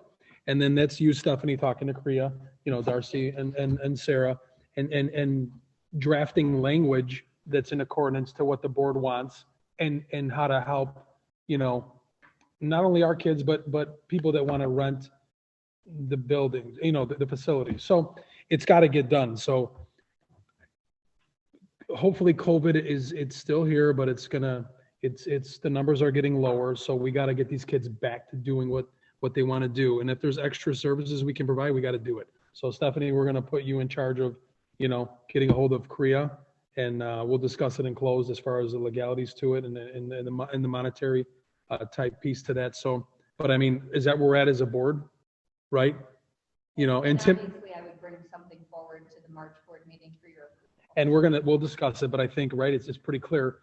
We did suspend it. It's no longer in suspension status. Tim brings up a great point that it was an educational piece that we suspended and we allowed. Now, if it's not an educational piece, if it's an athletic piece, if it's anything, music piece, anything, you know what I mean? So we need to get that done. That needs to be on the docket for sooner than later, right? Okay. Any other questions or comments? So we will take this to the closed topic discussion that we need to, but I think it needs to be on next open meetings in March, and we need to either make a decision if we're going to suspend it again, and if we are, the legality piece to it needs to get moving, right? So that's, prepare yourselves for next month on that. New business. Any board member have any new business, any topics that he or she would like to bring up? Reorganization meeting? So we have a board election coming up, and the board election needs 25 days to certify the election, and then you can have a board meeting where you seat your new members, you elect your new leadership, and it's a very brief meeting. It's a reorganizational meeting. So excuse me. That we could have in May. Now, Sarah, you have the date on that? May 4th? Okay. Yeah, we were thinking of the first Tuesday. So just thinking in terms of putting a special meeting where we could seat the new board members and go ahead and pick your new leadership. So, question I have, I'm going to say that again because I was on mute. The question I have that comes to my mind, what is our scheduled May board meeting? Not until the third week. So okay. So that's the purpose of moving it up. Yes, we would want to move it up. We would give them a chance to train, do a little of their training. We would get them ready for that May board meeting. Yeah. There are going to be a couple new people. maybe a couple old people, but a couple new people. And so we would say goodbye to our members who are leaving at the April board meeting. We would love to honor them and send them off in style. So. All right, so we understand the purpose of it, right? You explained the purpose of it. I think tentatively, you're saying May 4th. We'll have to maybe discuss that with the board and see if that date works. But we understand it could be a day or two off maybe of that. Yeah, I understand. Yep. Comments or questions from any other members? Anybody? Okay. In general, are there any other board comments anybody would like to make? Now is the time to do it. Yes, I'll be short. I was going to wait till exit meeting, but I'm going to put a part in here just because we're here. And there's some stuff that was brought up tonight that I'm most likely not going to be here for. I came on the board at a very rough time and was put in a situation of some rough decisions that not only affected me in the community, forced me to make changes and take things away from my family as well. What I found out as I went is a lot of the reasons that it got to that point. And that's why I wanted to say a lot of times something when it's brought up looks good now, works now. But the one thing that I found out that boards going back many, many years didn't do is look down the road. And, you know, sometimes with the change of board, there's a rough start. Sometimes, you know, there's difference of opinion. I think this group has come together and made amazing paths, you know, since there was a whole new alignment of the board. I hope that progresses, just based off of my research, what I found out and what I went through my first 2 years on the board. It can't just be about now or 2 years. It needs to be 5, 10 years, 20 years down the road, or we will end up deficit spending again. We're not going to get in any better tax situation with the state. Nobody wants to say the R word. We don't want to if we don't have to. So that's just what I want to ask for everybody that came together. If I could leave something with, please make sure the future is looked at before some of the major restructuring decisions are made, because it will affect farther down the road that's typically unexpected. Okay, thank you. Thank you much, Tim. Any other comments? I want to make one comment. I want to rewind a little bit, and I want to go back to the facilities request because it just came to me. Pasquale, what I'm going to ask you to do is the organization, the group that reached out to you, please get back to them. And I don't want people in the community or people that ask questions to feel like, well, they said they'll let us know and they'll get back to us. But we understand the legalities to it and the workings. So please get back to them. Let them know it was discussed at the board level. Superintendent's going to reach out to legal. And, you know, if we need to, we're going to suspend the policy hopefully next month, but with some understanding on how we're going to rewrite it. So please get back to them. Tell them it's in the works. And as soon as we can help our kids out, we're going to do it. Okay? Any other comments on the board? Okay. Due to the fact there's no other comments or questions for anybody right now, we're going to move into closed session. With that being said, I need a motion to adjourn to closed session to discuss the appointment, employment, compensation, discipline, performance, or dismissal of specific employees, and also to review closed session minutes. Second. Motion made by Pasquale, seconded by Lou. Mr. Mazzano? Here. Mrs. Lala? Yes. Mr. Ludston? Here. Mr. Palazzo? Here. Mr. Trabuzio? Here. Okay, just, I think I was on mute. Just for the tape and for the public, it's 12:59 a.m. A motion, we had a second motion, and we are now back in open session. Moving on to the consent agenda. I need a motion to approve the consent agenda. Is there any discussion? Okay, motion made by Lou, seconded by who? Maria. Can I have a roll call, please? Mr. Mazzano? Yes. Mrs. Lala? Yes. Mr. Trabuzio? Yes. Mr. Berardi? Yes. Mr. Ludston? Yes. Mr. Palazzo? Yes. Mr. Bionda? Yes. Okay, that motion does carry. I need a motion to approve the resolution for non-renewal and dismissal of first, through third year probationary teachers from Norwich School District 80. Little discussion on this. I spoke with the superintendent, and she mentioned earlier on in the presentation all the names that are going to be read under this action item. I was told, and the board was told, have been informed that their names will be read tonight and said here. So this is not the first time these people are hearing their names under this action item. I'm going to turn it over to resolution will be now read by District 80 Recording Secretary Sarah Buslick after the motion. Motion. Motion made by Frank, seconded. Motion made by Renzo, seconded by Frank. Sarah, if we can have the names, please. You want the whole resolution? Yes, please. Okay. Resolution for non-renewal and dismissal of first through third year probationary teachers from Norwich School District 80. Whereas the Board of Education of Norwich School District 80 has heard the report of the Superintendent of Schools concerning probationary teachers. And whereas certain teachers are employed by the Board of Education as first through third year probationary teachers. And whereas the Board of Education has determined it necessary to non-renew the employment of certain first through third year probationary teachers. And whereas pursuant to section 5/24-11 of the Illinois School Code, it is necessary to give a first through third year probationary teacher a written notice of non-renewal and dismissal from employment at least 45 days prior to the end of the 2021 school term, that such teacher will not be reemployed for the 21-22 school term and will be dismissed at the end of the 2021 school term. Now therefore be it resolved by the Board of Education of Norwich School District 80 as follows. The employment of the following first through third year probationary teachers shall not be renewed for the 21-22 school term. Such teacher shall be dismissed at the end of the 2021 school term and shall receive a written notice of dismissal and non-renewal of employment in a form substantially similar to Exhibit A attached hereto.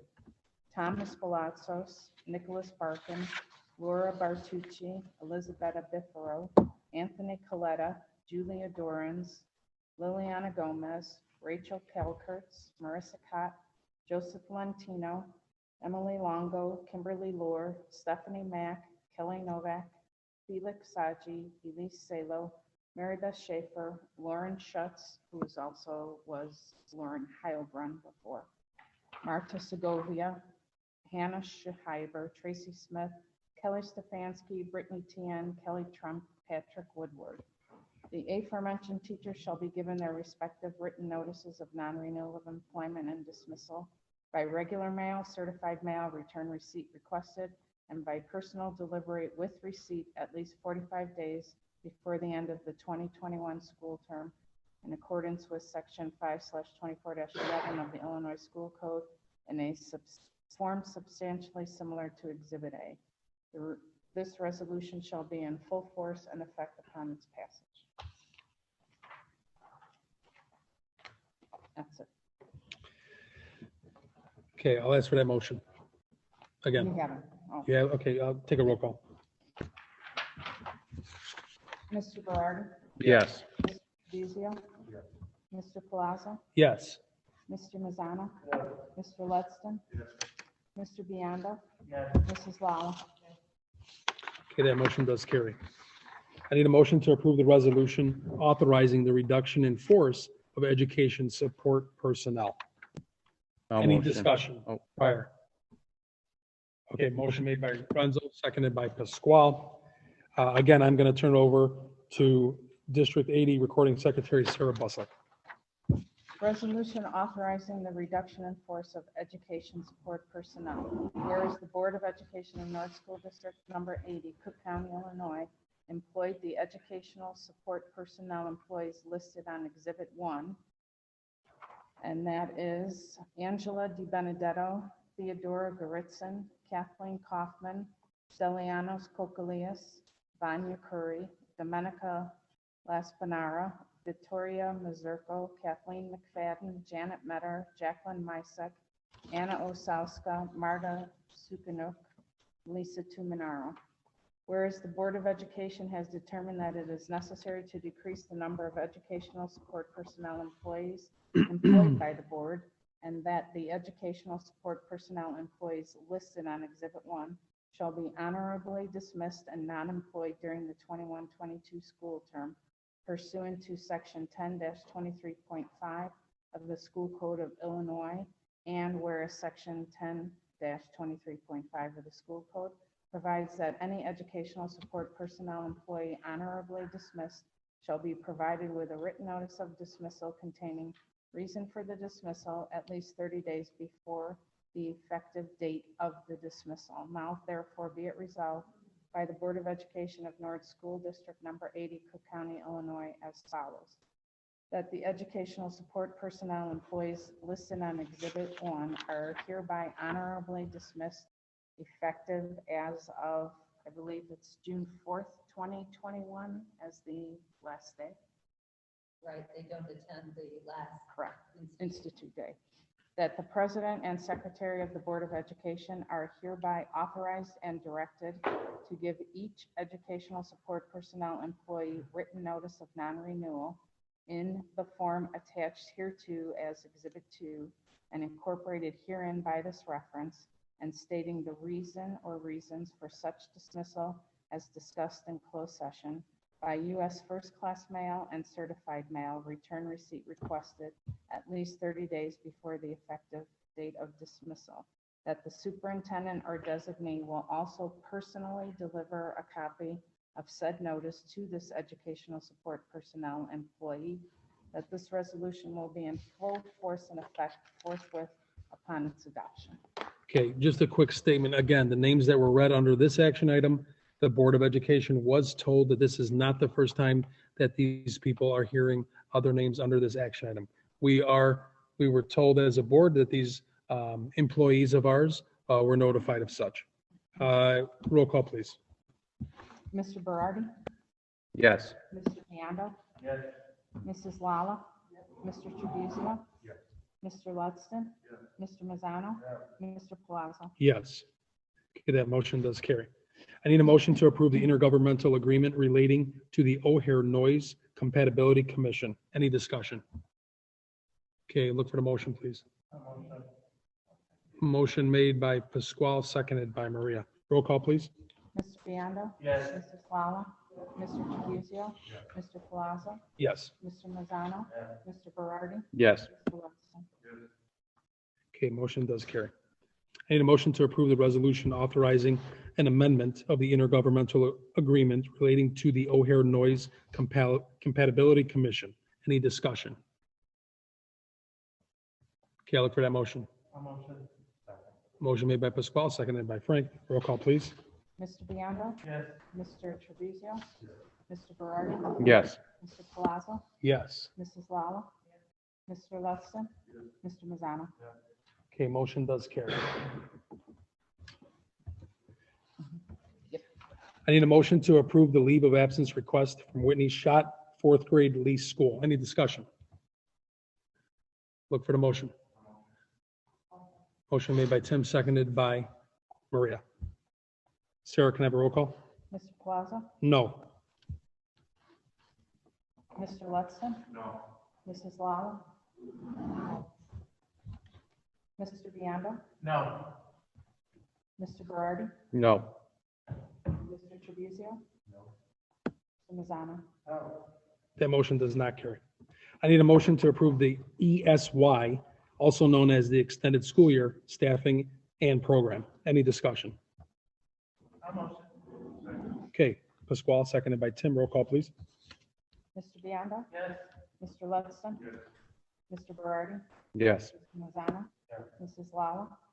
Mr. Palazzo? Yes. Mr. Tribuzio? Okay, the motion does carry. I need a motion to approve the summer school staffing and program. Any discussion? Look for the motion. Pasquale, seconded by Tim. Roll call, please. Mr. Biondo? Yes. Mr. Ludston? Mr. Palazzo? Yes. Mr. Mazzano? Mr. Berardi? Yes. Mrs. Lala? Mr. Tribuzio? Okay, motion does carry. I need a motion to approve the special education transportation RFP. Any discussion? Okay, motion, please. No. Second. Motion made by Tim, seconded by Renzo. Roll call. Mr. Ludston? Mr. Berardi? Yes. Mr. Tribuzio? Mr. Mazzano? Mr. Biondo? Mrs. Lala? Mr. Palazzo? Yes. Okay, the motion carries. I need a motion to approve the resolution providing for the issue of not to exceed 1,800,000 general obligation limited tax school bonds, Series 2021 of the district for the purpose of increasing the working cash fund of the district and refunding outstanding bonds of the district, providing for the levy of a direct annual tax to pay the principal and interest on said bonds, and authorizing the proposed sale of said bonds to the purchaser thereof. Any discussion? Motion, please. Okay, made by Tim, seconded by Frank. Roll call, please, sir. Mr. Lotzton, Mr. Trabuzio, Mr. Plaza, Yes. Mr. Mazzano, Mrs. Lala, Mr. Berardi, Yes. Mr. Bianca. Okay, that motion does carry. I need a motion to approve the fire alarm modification. Any discussion? Okay, I'll look for the motion. Motion made by Frank, seconded by Tim. Roll call, please. Mr. Trabuzio, Mr. Lotzton, Mrs. Lala, Mr. Bianca, Mr. Mazzano, Mr. Berardi, Yes. Mr. Plaza. Yes. Motion does carry. I need a motion to approve preschool and kindergarten fees. Any discussion? Yes. I'll make the motion. Motion made by Pasquale, seconded by Maria. Can I have a roll call? Mr. Bianca, Mrs. Lala, Mr. Lotzton, Mr. Trabuzio, Mr. Palazzo, Yes. Mr. Berardi, Yes. Mr. Mazzano. Motion does carry. I understand it's late and it's early hours of the morning, but it is board reflection time, and this is how we can get better as a board. So please take a minute to fill this out.